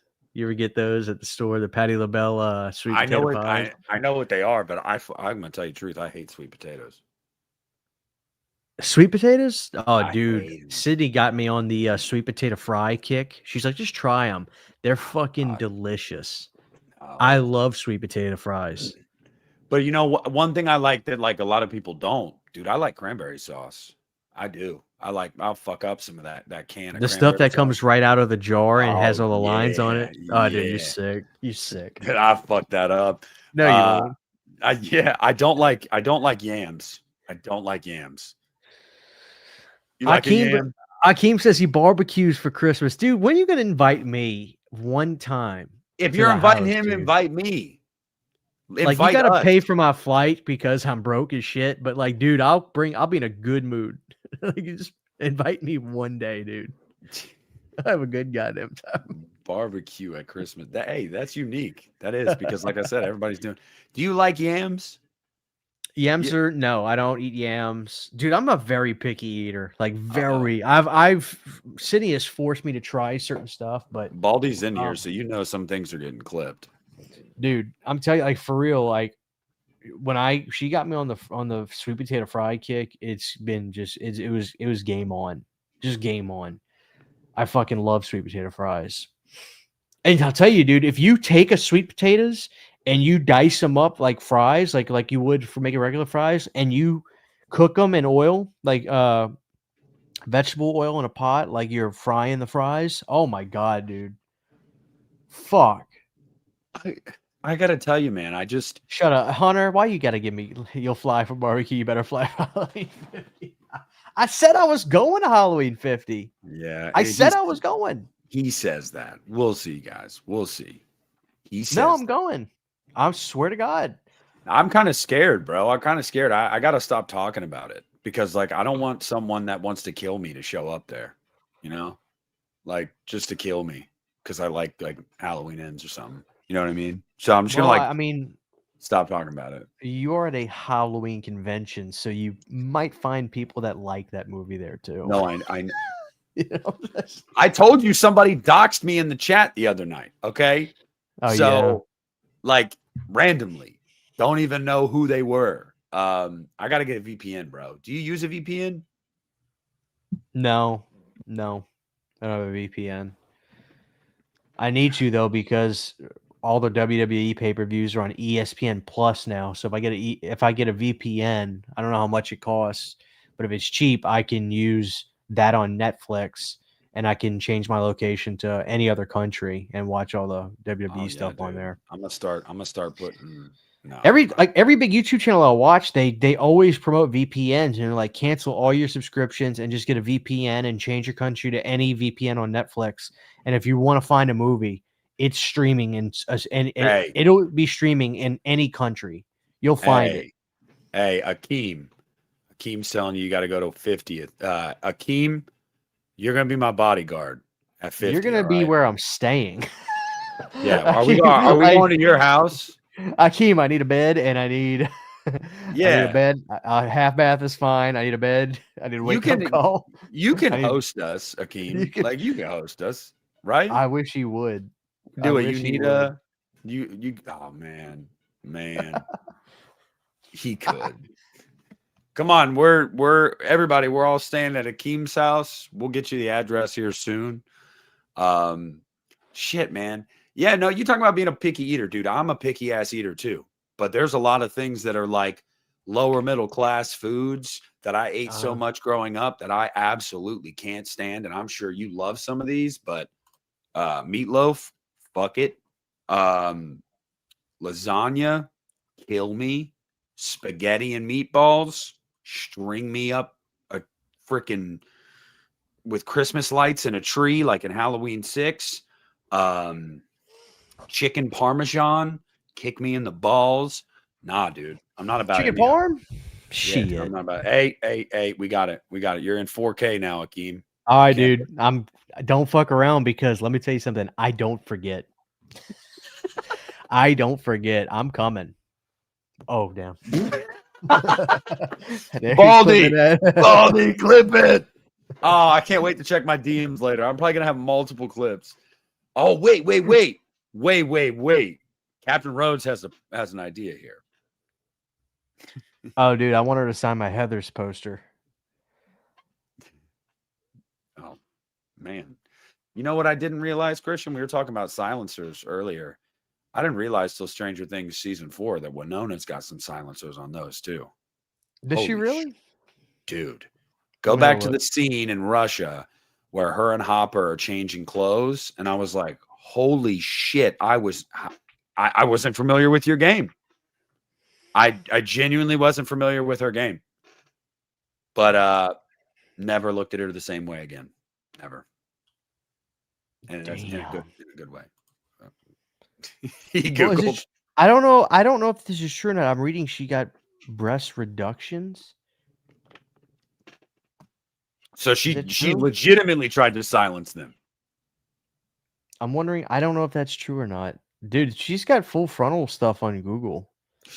Oh, really? Full frontal, like she posed and stuff. God, I'll be down. This is so man. This shit. Connor says, dude, she's smoking hot though. I love Winona Ryder. Oh yeah, she ages like a fine wine, dude. She really, really does. She really does. Stranger Things season 4. Boobs. Oh my god.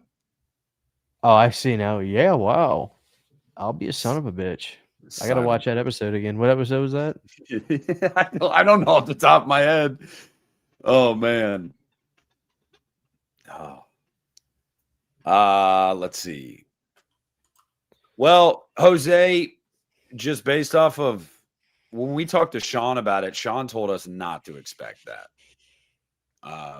But it does sound kind of perfect that would happen. Oh shit. Connor says season 4, episode 9. Oh, I was like, he said he was doing the convention. Yeah, I fucking would too. For 50, but he said a movie. Yeah. I don't know. Oh man. So, Christian, how much longer you got? How much longer you got on the room?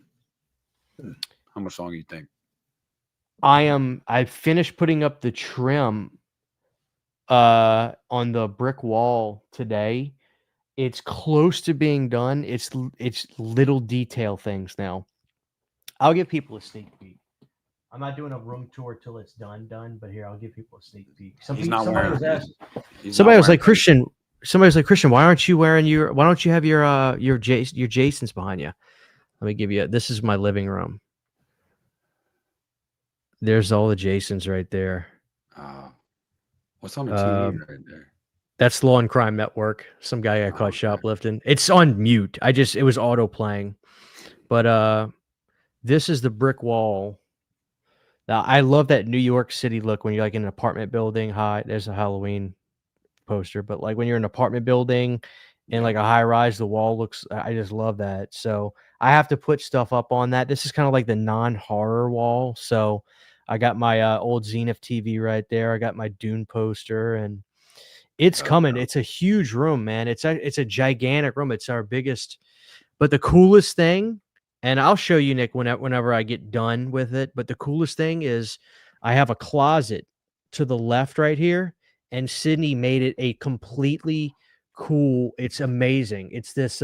She turned it into a mini, like VHS rental snack thing, like where you can pick up toys on, like I have the toys on pegboards, like NECA toys you could pick up, and there's snacks, and then there's VHS tapes, and then there's TV shows, and I got a Nightmare on Elm Street 2 display in there. It is fucking like a tiny mom and pop video store. It's so cool. That's the best part of this room. So it's coming, man. But I built all those shelves myself, and these ain't coming down. I don't know. I don't know if you did you know me at that point? When? Where I built my own movie shelves and I didn't do it right, and my entire collection came crashing down. Maybe not. It might have been right around the time that we started. Well, I mean, known of you for over a decade, but like when we actually started like regularly conversing was probably that was 2021. I'll show people this too. So this is like, and this is probably going to change a little bit. That's my first shelf right there. Sydney did most of this. She's got some of my mugs up there, and then I got box sets and just odds and ends stuff. Back to the Future, Jaws, popcorn bucket. So it's coming. And then I got the Tall Man and Freddy right there. But I got a Freddy right there. I don't know. I'm not in love with what's behind me.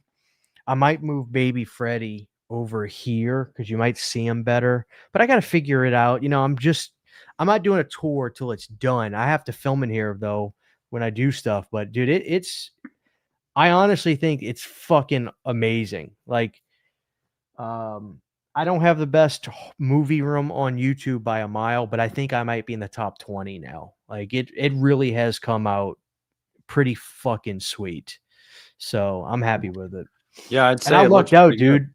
I got that Zenith TV. It's like from 1984. It's like flawless condition.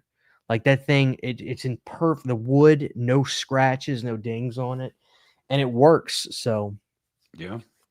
No, it's good coming, shit. man. It is good shit. And Baldy wants to know what happens to the horror room now. Sydney's going to turn that into her office, and then we're going to have like a other room. It's going to be like a video game spare bedroom type thing. So if we ever have a kid, I we'll was gonna actually have. say, Yeah, so we'll actually have room for I before this, Nick, we couldn't fit a guinea pig in this house. I clogged it up so much that we couldn't fit a guinea pig in here. I just was that packed. So now this room, it's like this room is fucking huge. Like it is gigantic. I just look how far away my TV is from me. It's like it's huge. So, and I mean, I got all my shit in here. So, and I still have stuff I got to set up, but it's massive. So I'm going to get a love seat right there so I can, if City and me want to watch a movie in here, we can. But, I got a ton of room to play around in here and continue to improve it and move stuff. But a lot of stuff, man, I got to box it up. Like half of those puppets are in boxes. I was like, I can't display all my puppets. Let's just do part one.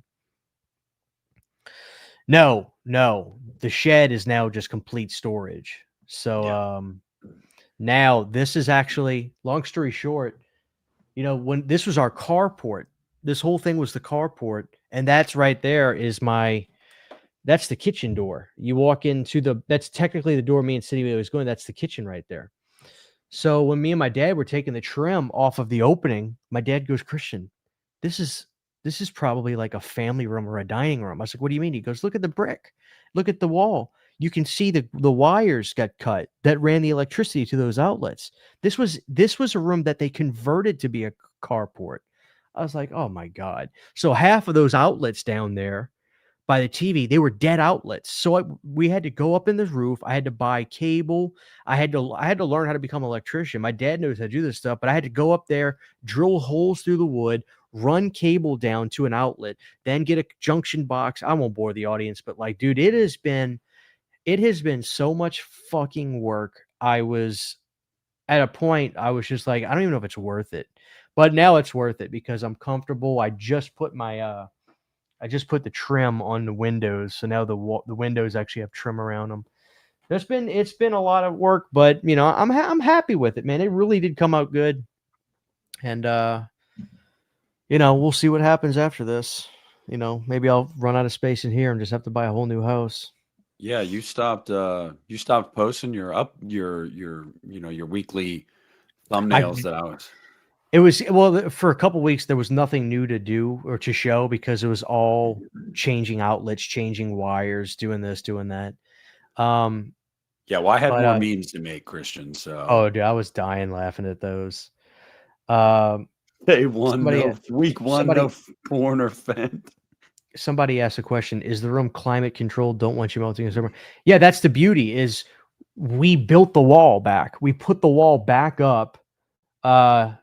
Insulation, 2x6s, and then of course I had to change that door. That is you got doors inside your house, and you got doors that are indoor outdoor kind of doors, like they're like a heavy door, the metal door, a climate door. So that's what that is. That's an indoor out. I had to change that and put on a real indoor outdoor kind of door like that. So it's been awesome, man. But the only thing is, it's like I can only have so much posters up and stuff. And part of me was like, man, I'm gonna put the Rob Zombie Halloween up on the wall. And City's like, Christian, it's a wood panel. Put the original Halloween up there. Don't put Rob Zombie's up there. What's she I was trying? like, I was like, I know she's right. I mean, she is right. I mean, I was like, I gotta put Halloween up there. Like, I can't put Rob Zombie's. She's not right. What's she trying to say? Rob Zombie's Halloween isn't classy? No, she likes the first one. She hates 2. Oh, she likes the first one, believe it or not. You know, which is pretty weird. You don't really hear that a lot. Usually it's the other way around nowadays. You know. Man. Dude. So Christmas. Have you already are you done shopping for Sydney, or are you a last minute shopper? I told her, I was like, listen, what do you want? If you want me to just put, because we have to redo my horror room and turn it into her office. I was like, if you want, you buy your Christmas present to me, just me buying all your shit and doing, I'm gonna have to do it anyway. Like, if you want me to do all that, that'll be your Christmas present. She's like, yes, please. So that, and we'll get each other little fun things, but I'm not getting her any crazy gift this year. It's literally going to be me putting hours and money into converting now my old horror room into her office. So there's no more room there. Come on, Joshua Sims 18V. Come on, man. Yeah. Come on, brother. Lighten up, dude. Lighten up, brother. It's pretty good. Yo, Crazy Joe says he has a poster signed by Wes Craven for Nightmare, and his wife won't let him hang it up in the house. Dude, that's a shame. Divorce. We both said it. Man. You have to draw the line. You have to draw the line. You got to file, brother. I'm sorry. You can't put the thing up anywhere in the house. Like, come on, man. Yeah, like anywhere. Not in the bathroom. Like, Christian got a fucking Jaws bathroom. Not anymore. We converted that into a fall Halloween bathroom. No, you should have converted the walls. You should have converted it into a Ghoulies bathroom. That's what you should have done. You know what, dude? It's funny because Sydney said, "Hey, your ghoulie is in here, but I'm not going to tell you where it's at. I still can't find him. He's somewhere in the house. Like, I got that puppet ghoulie." So, man. But you know, yeah, I'm looking to kick it up. Really try to start doing lives with Uneeda more. And I remember I had a conversation with Nick about this. You know, the channel, the show, we did move it to Nick's channel, and it's been on his channel for a year, but they do have that feature where it's like it can be for both of us. And I think it's time we probably I remember we talked about that. I finally figured out how to do it. I think it's time we really start implementing that and try to push the podcast even further and make it even bigger next year with that, and do lives like this where we combine everything. It's only going to make it bigger by doing that, by putting both our audiences together that way. And I think next year I want to come out swinging with a really great guest if we can make it happen. It's tough. A lot of people want money now. And we need your guys' help. I mean, let's just be frank with the audience. I mean, Christian has a very respectable following on his channel, and mine doubled last year, this past year. I'm no longer like rinky dink. So like, you did really good. You did phenomenal.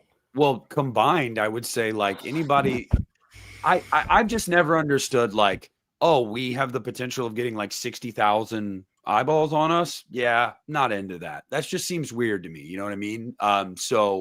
But granted, that's how it is. Like Christian said, a lot of these people they either big league you or they want money.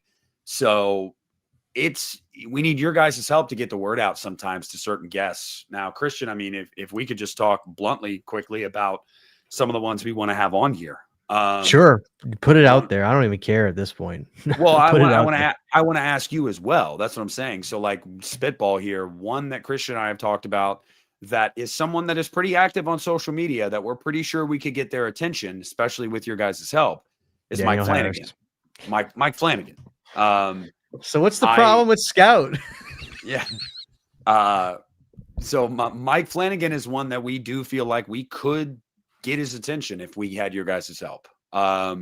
Who's somebody that you've been like, I want to get this fish? Honestly, Sean Cunningham. Like, I really want Sean, and I've seen he's done online interviews. I really want to talk to Sean Cunningham, and some people they've done so, like, some people that I'm like, I would have a good conversation with them, but it's just like, you know, like Adam Marcus, I'd love to talk to him, but he has done so many interviews. You have no idea the conversation we would have with Jack Nicholson. I just want to get Jack. I could imagine getting Jack Nicholson on. So Jack, you did the Shining, and he's like, I could just imagine Jack being like, "Is it hot in here to you guys too?" Like, he's not even in the room with us, but he would ask us that, no, really, I want Sean Cunningham, and if I can get him, you'll know about it because I won't shut up about it. But I'm a huge Sean Cunningham fan. He's one of my heroes. I mean, the guy, created one of the biggest one of, if not the biggest franchises ever. So I want Sean. I want Tommy Lee Wallace. I really do. I really want Tommy Lee Wallace. That'd be sick. Because I think there's a whole avenue that hasn't been explored with this that he's talked about, but not in detail. I think the reality is Tommy and John were not on the best of terms for a bit when Tommy turned him down and didn't want to do the movie that John wanted to do and John wrote. I think that there was a time where they went their separate ways and they weren't on good terms. And I want Tommy to really elaborate on that and get into that because, guys, Tommy was not the first guy. And I know Nick knows this. Tommy was not the first choice for Halloween 3. That's kind of something that's not talked about even on the Scream Factory documentaries. It's like, oh, we were a family. So no, they wanted Joe Dante. They didn't want Tommy Lee. Yep. So that's a whole thing. I want not stir up drama and not but I really want Tommy to, what was going through your head? I think we could do a brilliant Tommy Lee. And I really do. I think it'd be one of the best ones if we could get him. And obviously his career with Amityville 2, Fright Night 2. I mean, I think we could have a brilliant conversation with Tommy. I really do. I'd love to have Tommy Lee Wallace on here. And somebody asked, like, dead or alive, like, who would you want? I mean, alive, it would be John Carpenter, but we briefly did broach that, and I had an honestly, exchange. I'm gonna be honest with you, Nick. The juice is really not worth the squeeze. I can love John from afar, but he wouldn't give a good interview. Not for what did I say? They quoted us at, was it 10? 10 or 15. 10 or 15. Yeah, I'm sorry, but $10,000 for an hour, you could be Jesus Christ, and I'm not paying that. I don't fucking have it, first of all. So it's just like, sorry, but yeah, dude. I mean, it's just so it hasn't been for lack of trying, but guys, like, I think Christian and I both agree we're at a spot right now where it's like it's been a while since we've had like a fish on here. We kind of want to get another one, and you guys love those episodes, and it's especially when it's somebody that we both admire. The conversation is just, I mean, it's great. You know, they're long form episodes. You know, I'd love to do that. Yeah, but yeah, it's been a busy year. I mean, and you saw what it's like when you try to get your channel growing, man. Like, you were like, I got to record this. I'm doing this. I'm editing on this. I'm taking a piss and getting a thumbnail done. I'm wiping my ass and exporting a PNG. So it's like when you get that busy, it's like, you know, we never stopped doing Uneeda or put on a back burner. But the fact is, it's like we both have channels, you know, that we're growing. But, you know, listen, the day we stop doing this is the day we just don't is when we just don't feel like it. And that's the thing. It's this, we shouldn't really get ourselves to a place like that because this should simply be fun. But with the same time, it's just like, man, like I want to put a difference out there. And I want to do an interview, at least one interview. And I know we're not doing it. It's not New Year's Eve yet, so it's not like a New Year's resolution thing. But I want to do a great interview this year. An interview that is going to be like, this shit was good. Like they didn't stop at the superficial point. They got to that layer deep where wow, let me think about that for a second. I think Tommy Lee's the one. If we can get Tommy Lee, I think it'd be brilliant. That's the shitty thing too, though, Christian, because you and I both know, we already talked about this. Had we been able to get Carpenter, we weren't going to ask him about Halloween. Like everyone would have expected that. Oh, they're going to talk about Halloween. No, I'd ask him about video games. We'd ask him about sports. We would have asked the questions that John Carpenter doesn't get asked enough, because everybody always wants to ask him about the thing, Halloween. And it's just like, he's done that to death. And so I feel like if you watch any of the interviews that we've done, whether it's the multiple times we've had Sean Clark or Dan Farrens or Gary Tunnicliffe, or even Timo, to be honest with you, yeah. That goes down. It goes down in infamy now, brother. Hey, in our defense, that was before the movie came out. He was cool. He was really cool. Yeah, and he shared some cool stories about Udo Kier, rest in peace. So oh, dude, legend in the business. Yeah. It was a fun episode to do, absolutely. But if you watch any of the ones we've done, you'll see we ask a lot of questions that I don't think you're getting from some other. I watch interviews sometimes, Christian. I know you do too, where it's like, oh man, I can't wait for this interview because I love this actor or this filmmaker, and they ask them the same fucking shit every time, and it's like, bro, can somebody ask them about something else? It's the same questions over and over. It's like it's the Wikipedia interviews. Yes. That's their reference point. Yeah, it's just, but I want to get the super chat. Philip Workman, $5. Yes. Thank you for the super chat. He wants to know what your favorite Christmas TV special is. That's a good question. Favorite Christmas TV special? Woodland Critter Christmas. I don't know if I've seen that. It's South Park. I gotta cheat.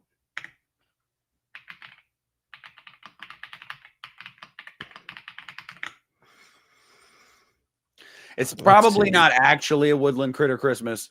If I'm being real, I love all of the Christmas specials of that 70s show, but that is my favorite show. Obviously, The Office, specifically the episode where Michael says, "Happy birthday, Jesus. Sorry your birthday is so lame." The Office had some pretty legit. Dude, The Office is like, whenever I'm so burnt out on everything I'm watching, and me and Sydney sit down to eat dinner, and we're like, what do you want to watch? And we just instantly go to season 3 of The Office. And wasn't there one where he goes to the Benihana restaurant? Yes. Yeah. Dude, that episode. Yeah. I'm still pissed off at Steve Carell. I'm going to be honest with you. He is the only one keeping us from getting a legit continuation of The Office. Everybody else they couldn't. Yes, they could. They're grandfathered in. I won't buy that argument because South Park gets away with it still. They're grandfathered in. And if you have any ounce of intelligence, you know that The Office, Michael Scott, is not a misogynist or a racist. He is a dumbass. That's why they, I get that. I get that, but still, it's just I don't know. But it's bullshit I bought the show on DVD because I was afraid that they were going to cancel some episodes on streaming. Didn't they censor one of them? I think they did. I want to say they did. Yeah. But I have it all on physical media too. I actually got it for my ex-wife for Christmas years ago, and she left it here. So it's mine now. But yeah, so but it does kind of piss me off because he literally is the only thing keeping it from coming back. Every other person has been like, yeah, we'll do it. And he's like, no. And they even had that what was it? He was on one of the late shows or a couple years ago, and his wife and daughter were in the audience, and I believe like Aaron and somebody else were there, and they were like egging him on to do it. And he's like, no, I don't think my family would, want me to do that. And his wife in the crowd is like, no, you're fine. You can. It's all right. And like, it was like played up as a joke, but like, it honestly even pissed me off more because like literally everybody's cool with it except Steve Carell. I don't get it. Like, I don't fucking get it. It's like Topher Grace leaving that 70s show and made season 8. Why did he leave? He wanted to go do other things with his career. And yeah, and then they got like Luke Wilson. No, they got Josh Myers, Seth Meyers' brother. And Luke Wilson was in a couple episodes. Yeah, he was Kelso's brother, but he was in an earlier season. But yeah, Josh Myers as Randy is one of the worst characters in television history. Season 8 of that 70s show, I can still watch it, but it is just not the same. And also, I love you, Topher Grace, but what did you think you were going to go do that was bigger than that 70s show? It's one of the biggest. Spider-Man 3. That was after, though. That's what I'm saying. So it's like, of course, they brought him back at the end. And so it was like, oh, we made right by everybody at the end. But it's just like, no, I don't know. It just, that season really bums me out, man. It really, really bums me out because I'm like, what could have been? And the plot is stupid too. Like, oh, he's in Africa teaching. The fuck? What? He's in Africa teaching? It's just, oh man. Oh my God. What did I think about that 90s show? I watched the first season and I liked it, but I haven't watched, and then I know they canceled it after season 2, but I haven't watched season 2 yet. But still, nothing's did you ever watch the first few episodes of that 80s show? I saw somebody in the comments say that. I was like, was that really a thing? Oh yeah, it flopped hard. They did a pilot, they did a couple episodes, and it was bad, dude. Had the dude from Always Sunny in it. God, what is that? Oh, they did it right after the first show ended, huh? Yep. It says it premiered in 2002. Yeah. Yeah. Wow. First off, the logo is trash. Yeah. Yeah. It was. What's the cast? It was Glenn Howerton. Yeah. Tinsley Grimes, Kyler Lee, Eddie Shin, Brittany, Daniel. I remember her. Margaret Smith, Jeff Pearson. Oh man, no, I never saw any of this. How bad was it? It's not good. It's not good. I don't know how else to put it, man. It's bad. And it's a bummer too. You know what? Here's the thing, Blu-ray. I'm gonna say I didn't hate 2.5 Men with Ashton Kutcher. It wasn't the same. Nowhere near as good. But I didn't hate it when Ashton came on. Did you ever watch it when Ashton came on? It's so funny, dude. I watched the Charlie Sheen documentary on Netflix. I loved it. And so we had just finished rewatching King of Queens, which is probably one of my top 5. Leah Remini's smoking, God almighty. But she could yell we watched that. Day. Oh, dude. And so we were trying to find another sitcom to watch. Sydney wanted me to watch Modern Family, but I had some resistance to it. So I was like, well, I want to watch 2.5 Men. And she's like, oh. But we started it, and both of us collectively, after season 1, were not enthralled with it at all. I didn't think it was funny. I wasn't really that interested in it. So we stopped. So I haven't really gotten to Ashton Kutcher, as far as I know. Well, then you won't get to it because it's way down the line. You got to get through multiple seasons.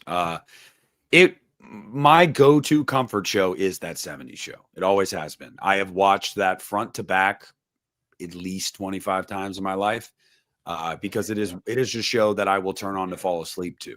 But it is my all-time favorite show. And Yeah, that's The Office is up there too, but I didn't watch The Office until I met my ex-wife because she was obsessed with it and I'd never watched an episode. And she was like, "We're going to watch it. Like, I have to show you this." I'm like, "Bro." You're the guy that hasn't seen Breaking Bad. Yeah, I still haven't, because you know what? I feel like I missed the boat on it. You know what I mean? No, it's That's why I never went to it. the thing is, I can't stand it when people say, "Oh, it's the greatest show ever." Breaking Bad literally gave me immense anxiety, and when me and Sydney would watch it on repeats, she would say, "Why are you standing up?" And I was like, "I'm fucking stressed out." That's how good it is. It's probably one of the greatest written shows I've ever seen. I mean, there'll never be anything that incredible again. The chat wants to know if you watched Better Call Saul. Some of it, but I don't give a shit because it takes place before Breaking Bad, so I know that Saul makes it through. Like, I hate prequel shows. I can't stand them. I really don't. I don't like prequel movies en masse, but there are exceptions to the rule. Well, you'll find Welcome to Derry is interesting then, because By the it's way, not. drop a like on both. Drop a like on the video, whoever you're Yes. watching it on, Yes. please. Welcome to Derry is not entirely a prequel. It's also kind of a sequel, and it makes sense at the end. It's very interesting to see where they're going to go next, because you got to watch it, man. You got to watch it. When does that come out? Welcome to Derry, I think late January on, let me see. Because it's sold out on Amazon like that. And then Did you pre-order the Silent Night 4K 2025? No. I pre-ordered it on Amazon the other day. Dude, it's sick though. I'm praying I can get a review copy. If it's the same people that did Toxic Avenger, they sent me Toxic Avenger. I mean, I got to do a video. I got to do a video on it and stuff. It's not like they just sent to me and say, "Hey, we like you." I got to do content on it. Yeah. But if that's the same people, Cineverse, then I may be able to get a review copy of it. Yeah, it is. Welcome to Derry looks cool. The steelbook looks pretty cool. It is. There you go. There you go. I never watched Dexter. I never did. I know Cody Leach is a huge Dexter guy. It's good. I started watching it. Early this year. It was pretty good. Also, want to say while we're still here. Oh, never mind. May 5th, this bitch comes out. So we're all waiting for a long time to get Welcome to Derry. Wow. But yeah, I want to say, obviously thoughts and prayers and energy and whatever you got. Go out to our buddy Lee Drum Dums. He lost his dog Levi. If you're if you're an animal person, man, especially if you have an animal for over a decade, you know how bad that shit sucks. So yeah, I can't even, my dog's a little shit bird, but he's been around for a decade. I don't know. I don't think he's starting to slow down either, man. He's just getting crazier and crazy. Yeah, fuck Carl, dude. Carl Roulette. He's hanging in there. Yeah, Carl Dog. His middle name is Dog. What does he do all day? So he's either laying around, barking at every noise outside. He barks all the time. Or jumping. He can jump up to like my eye level, bro. Like he's like this. He's that quick to get excited. And when he has to go outside, he runs to the back door and jumps on it. Like, and that's his way of telling you, I got to go outside. I'm like, do you have to be this extra, like 8 a.m, bro? Like I can't believe at 10 and a half years old, he's still as hyper as he is. But I mean, he is just hyper. But William loves him. And I got to tell you, man, that's the thing I worry about when Carl goes, because like they're buddies. He sleeps in William's room. William makes him. When I read him his bedtime story, and then as soon as we're done, he goes, "Get Carl." I call the dog, and the dog goes in there and lays down on the floor, and I close the door. He sleeps in there all night with him. The other morning, I got woken up. It was at like 6:30 because it's still dark out, to Carl barking in William's room at 6:30. And William's like screaming and laughing. And I'm like, what the fuck are they doing right now at 6:30 in the morning? So yeah, they're BFFs, bro. So That's another thing too. If you guys end up having a kid, and I'm putting it out into the ether that you're going to, those dogs, man, I'll tell you what, kids and dogs, like they're inseparable, man. So got to keep dogs around. You got to. And fucking William's been talking about when Carl dies, we're going to get another dog. I'm like, I don't fucking know. We keep a farm of them here, man. The pugs, Chevy, and Iggy, man, that dog that got dropped at the house, he's half lab and half basset hound. So he looks like a lab, but he has short feet, but he's huge and he weighs like 100 pounds.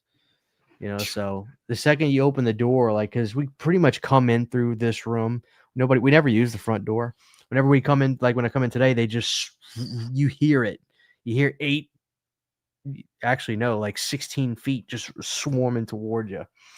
So, yeah, it's city loves having them dogs, man. Yeah, no, it is true though too. When we brought William back from the hospital when he was 2 days old, and he had a bassinet, obviously, that he slept in. From day one when we got him here, bro, Carl would sleep at the foot of his bassinet like every night. It's like dogs they are protectors. Like they are. Like the dog knew that was a tiny human, and he was just sleeping at the foot of his bassinet every single night. And I'm like, hey, all right. Now they're best buddies, dude. I gotta fly on Christmas Eve. I got a flight out Christmas Eve at 7:15. Oh, you do? Mm-hmm. Dude, somebody in the chat said I had a bulldog and it stank so fucking bad. Dude, you got a bulldog. What are you doing? Yeah, dude, we're going to it stank so Florida. Fucking bad. It stank.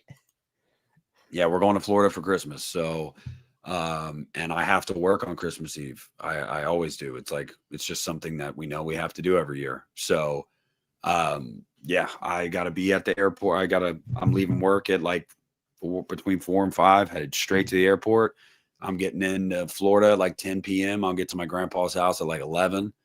I have all my Christmas gifts getting shipped there. And my mom was like, are you really going to wrap all these Christmas Eve night? I'm like, I don't have a fucking choice, bro. So yeah, dude. But no, Captain Rhodes said they stink, bro.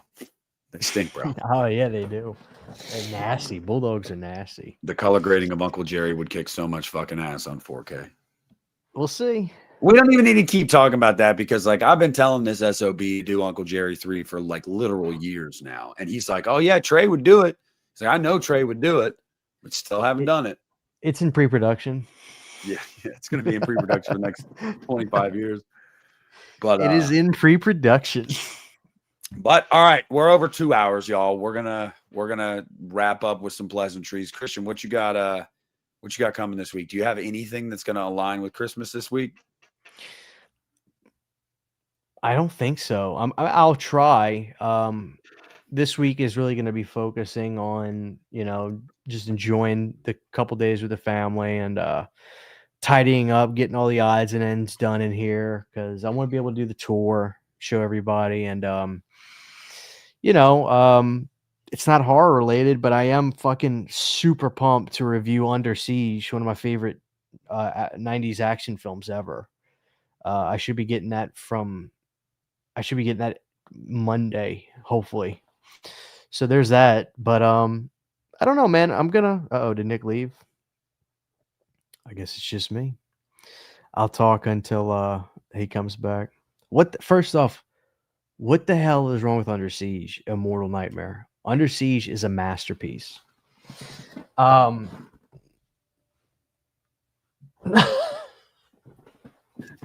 internet took a shit. Yeah. I held it down, kinda. For like 20 seconds. Under Siege. I'm very excited for that. And I'm ready for the baked macaroni, dude. I might film myself eating that just so I have some content. CHH eats baked macaroni and doesn't talk.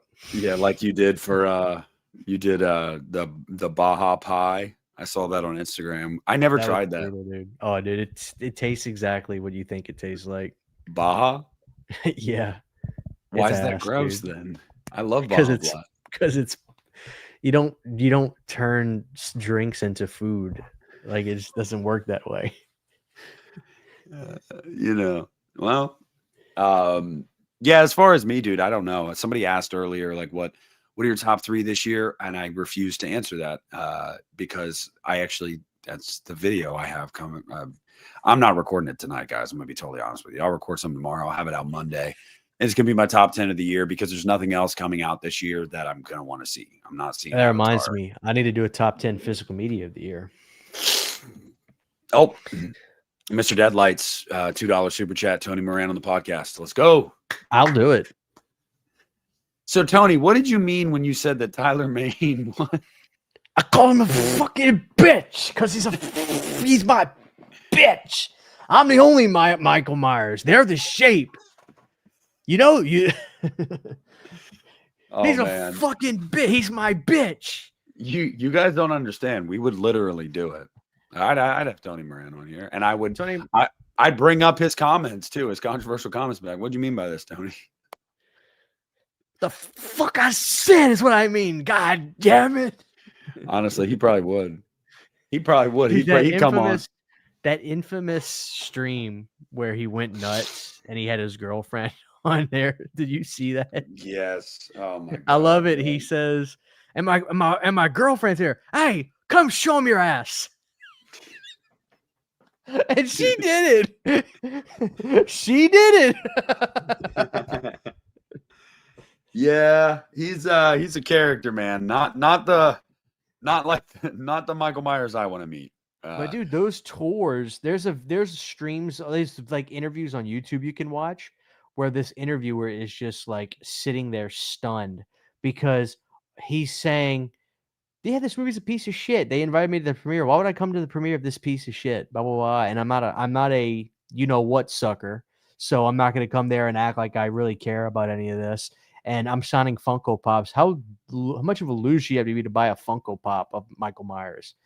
I'm just thinking to myself, I was like, dude, the second people stop giving you money, you will change your fucking tune. Isn't that what happened too? I don't know. I think he was still kind of creeping along because like those clips were years old. It's just that somehow it went viral. One of his fucking crash outs, famous crash out interviews. Yeah. Like, you guys really like this movie? Like, you guys are fucking losers. Like, he's saying it to the room of people. Yeah. Hey, Tony Brown, I'm really excited to meet you. Can you personalize the autograph? Yeah. What would you like me to write? Can you write, "You're a fucking bitch ass idiot. Yeah, you're a loser." I don't know. Oh yeah, I bet you he was nice to you. Now he's on his best behavior. He's like, well, I love Halloween fans. He's on his best behavior now. That's a common thread you find, man. A lot of people that were in Halloween movies, not big fans of Halloween fans, it seems like. Well, also with Tony, I get the sense there may be allegedly some substance abuse stuff going on. Because if you go to Sean Clark's channel and watch like that vintage interview with him, that's not the same person. That's not the same person. No, they wear it on their face. You can see. Yeah, you can. I'm see the one that played Michael Myers. You fucking bitch.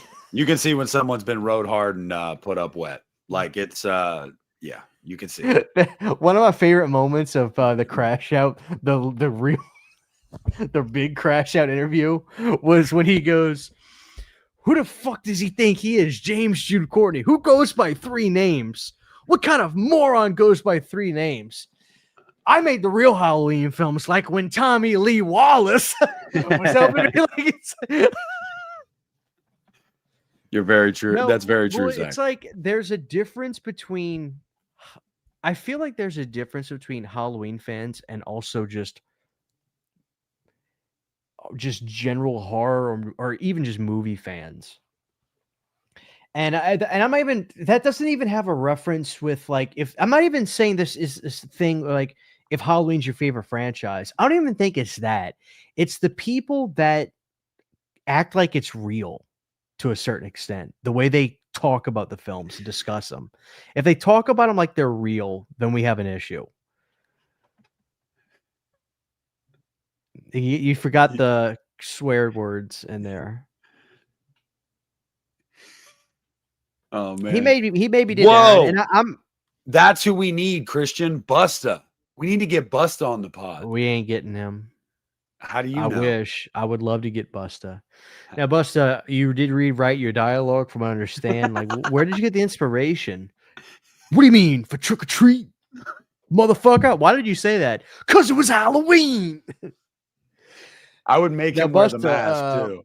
If you could talk to Michael Myers, what would you say now? Because I gotta get in, you gotta go there, you gotta. I watched him crash out on some kid that said, "What's up, Tracy Morgan?" and he lost it. Because Busta Rhymes does look like Tracy Morgan now, because he cut the dreadlocks off. Yeah, he does.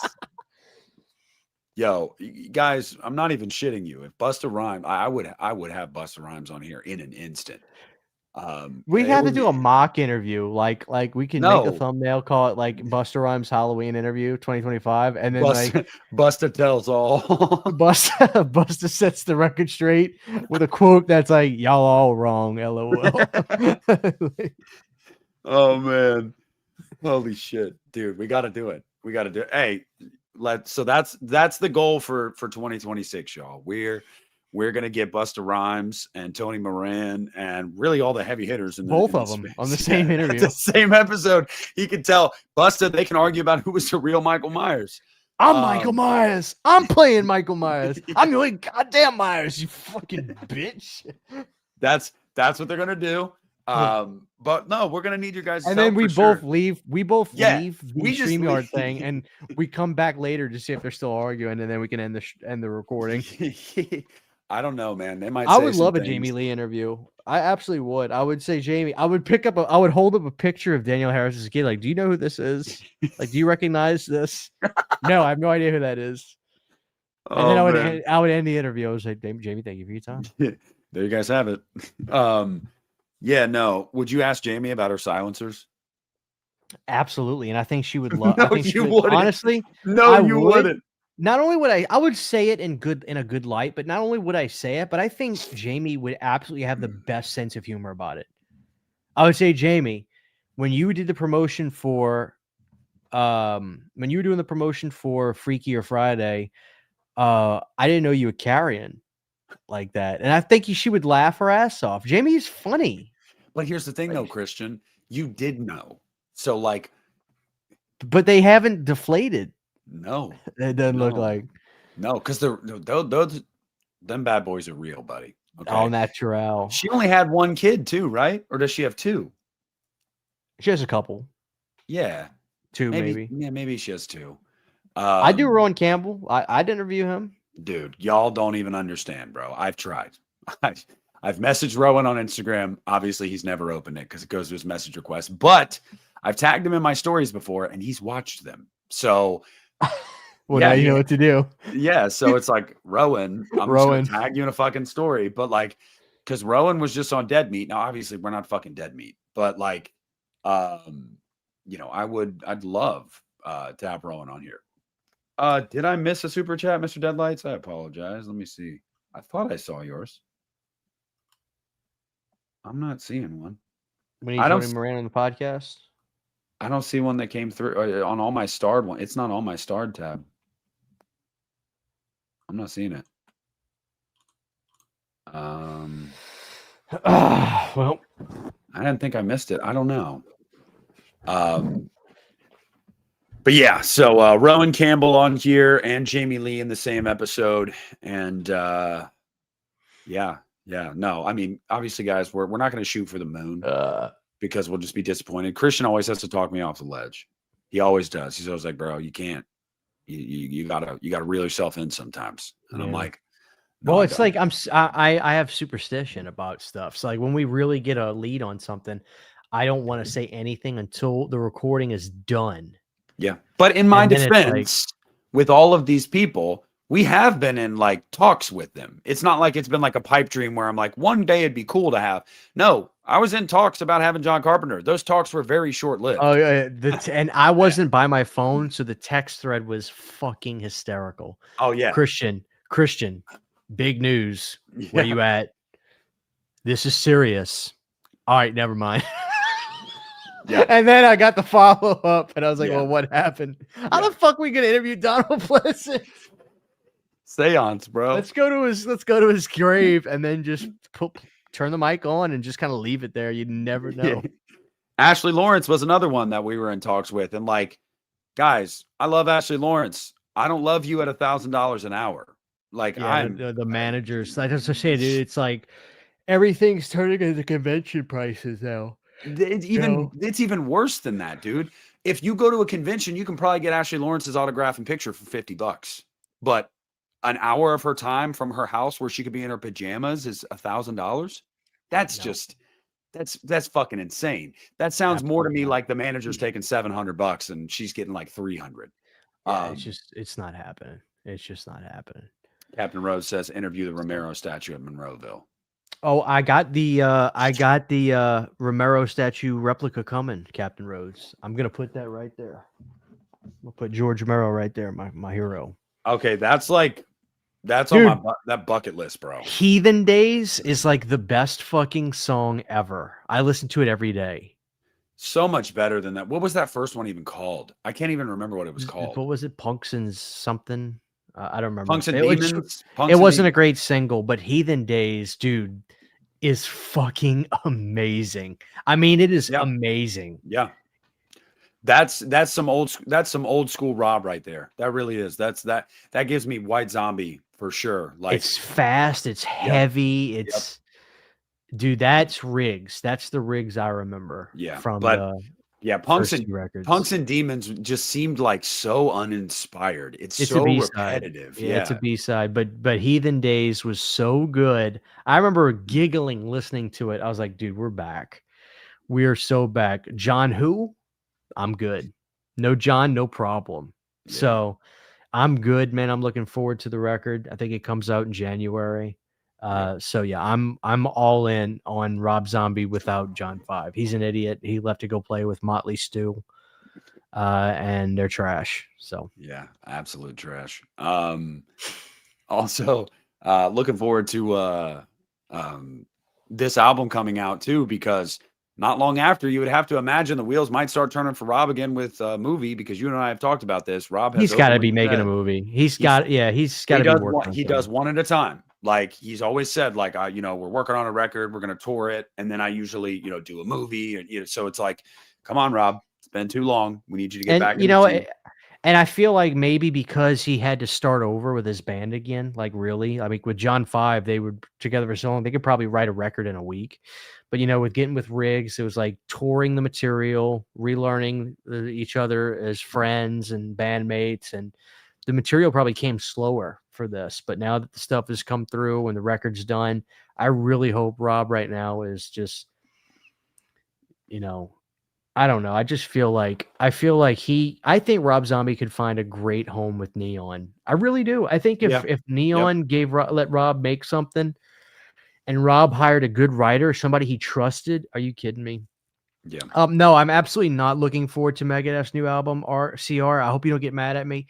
I think it's absolutely fucking pathetic that Dave Mustaine has to do a song from Ride the Lightning. I just think it speaks to Dave's serious issues. He's doing what? The last Megadeth record, he's doing his version, and he claims he wrote it. Whether he did or not, it doesn't matter to me.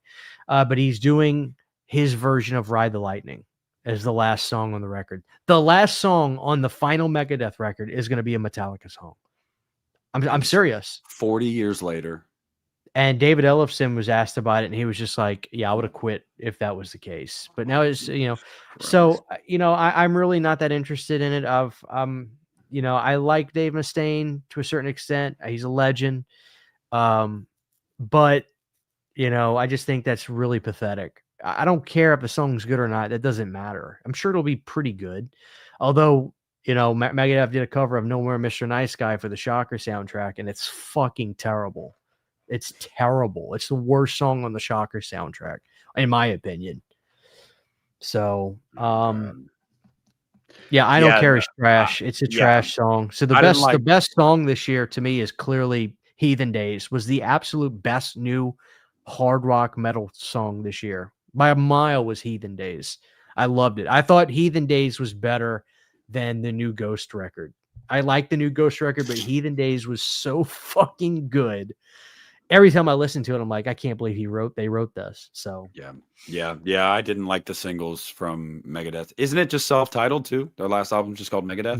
maybe so. Yeah, But yeah, I just think it's pathetic. It's pathetic that he has to end with a fucking Metallica song. The last song off of Megadeth's final record is going to be a Metallica song. But honestly, though, I also think that's kind of beautifully ironic because Megadeth has always lived in the shadow of Metallica, and they're literally going out living in the shadow of Metallica, which is and just I feel like half of that is Dave won't shut it's the his fuck up about it. It's his fault. He's sour grapes for 40 years. I mean, it's just he can't let it go. I mean, it's just well, Metallica, they need to step it up because I didn't like the yellow record, whatever it was called, 72 Ashes or 72 Seasons. I didn't like it. There was probably 2 or 3 good tracks on it, but yeah, a lot of it seemed like filler.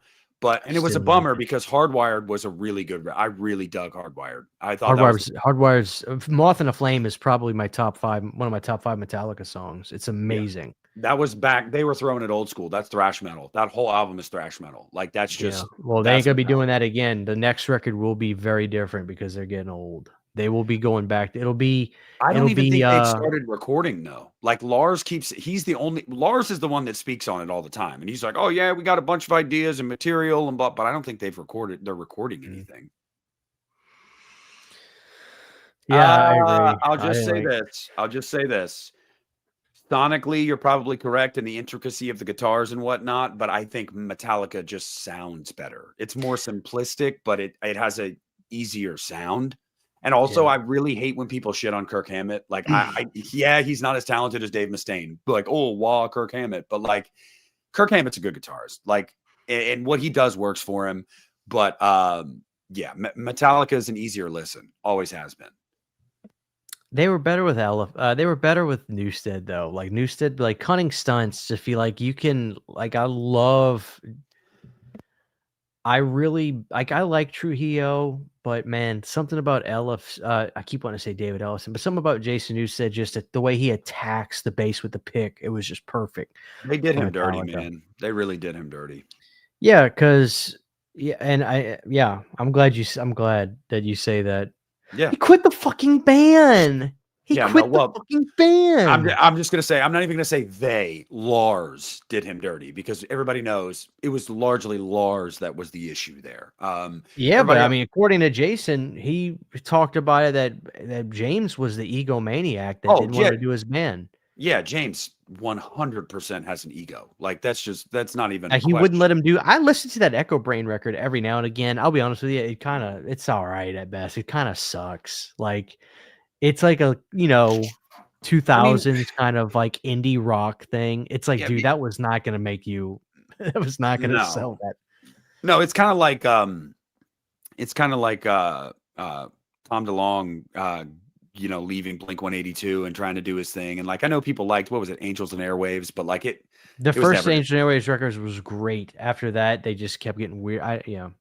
And then Tom came back to Blink, it's like, come on, dude. I understand, but it's throughout my entire life. We've seen this so many times. Someone leaves a well-established band because they're like, I could do something better. I want to branch out, and it never works the way they want it to.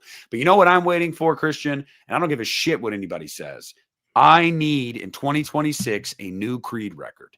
I need it like I need air to breathe. Well, they just put out a new Alter Bridge record. Tremonti says they have like 2 albums worth of material for Creed shit. But the reason they probably don't want to put it out is because they're going to have to go on another world tour. And Tremonti's so spread thin now with his solo stuff, his Frank Sinatra show he does. He's probably so incredibly busy that they're going to have to wait to release it. Dude, they'd be selling out arenas on a world tour though. Like you and I both know it. Alter Bridge. I like Alter Bridge. It wouldn't do the numbers that a Creed new album tour would do. It just wouldn't. But man, it's just. Give me that fucking Creed album, bro. Like I told Christian the story. What was it like early this year or late last year when I got an Apple Music notification for a new Creed release? And I remember looking at my phone and be like, shut the fuck up. And I clicked on it, and it was the Stadium's anthem, like greatest hits. I was like, you've got to be fucking shitting. I know. Yeah. I was so mad. I was like, did they put out a single? Like what is happening? Because guess what? Yes, I have notifications on for Creed. Like there are a few artists I have notifications on. So it tells me, and they're one of them. And that pissed me off so much. We'll see. We'll see what happens, man. I'm sure we'll get a new record within the next 2 years, but I just wouldn't hold my breath on it, because the tour that they'll have to do with that is going to take up so much of their life, and that's probably the biggest thing. Yeah, getting and everybody's schedule cleared for it. Scott's solo music is actually doing pretty well for him. He posted something the other day that he was in like the top 10 of like hard rock metal. Oh, dude, he's put out some phenomenal stuff. There's a song called I think it's called Father or something. Came out in like 2018. It's phenomenal. Aaron, I just got to push back. Full Circle is a great album. Yeah, I love. There is not a single skip on Full Circle for me. Not a one. Their best record to me is absolutely Weathered. Like, I like Human Clay, but everybody says Human Clay. Weathered, dude, has fucking great songs on it. No reason to hide now. That's right. Creed is better than Rage Against the Machine. I agree. But listen, I do have to go to work tomorrow. I gotta go too. Yeah, I was just about to say we're at 2.5. We're gonna wrap it. So everybody, wow, long episode. It was a long episode. I hope you guys enjoyed it. We covered pretty much every topic under the sun, because that's what we do. So I'll give my sign off, and then you go ahead, Christian. But I just want to say to everybody, hope you all have a Merry Christmas this week. If you're celebrating Hanukkah, Happy Hanukkah. Happy New Year, because I don't know if we'll see you before then, but if not, we'll see you shortly after then. Enjoy this holiday season, man, with your friends, your family, your dogs, your cats, whoever it may be. And we'll see you next time. Christian, what you got? As always, guys, well, I'll say this first. Happy holidays. Hope everybody stays safe. Just take a second to breathe. Enjoy yourself. And I always appreciate you guys watching. It's I'd never take it for granted. It means a lot to me. And just thank y'all. So everybody have a great week. And that's it for now. We'll see you guys sooner rather than later. Mr. Deadlights, I promise you, I looked under. I'm not seeing them. I thought I brought yours up. I'm like 99.9% sure when you did a super chat, I brought it up. But now when I go to my start, it's not coming up. So I don't know what happened there. I don't know if it didn't. I don't know. But y'all, Merry Christmas, Happy New Year, and Happy Holidays, Happy Festivus. And if you don't like Halloween 5,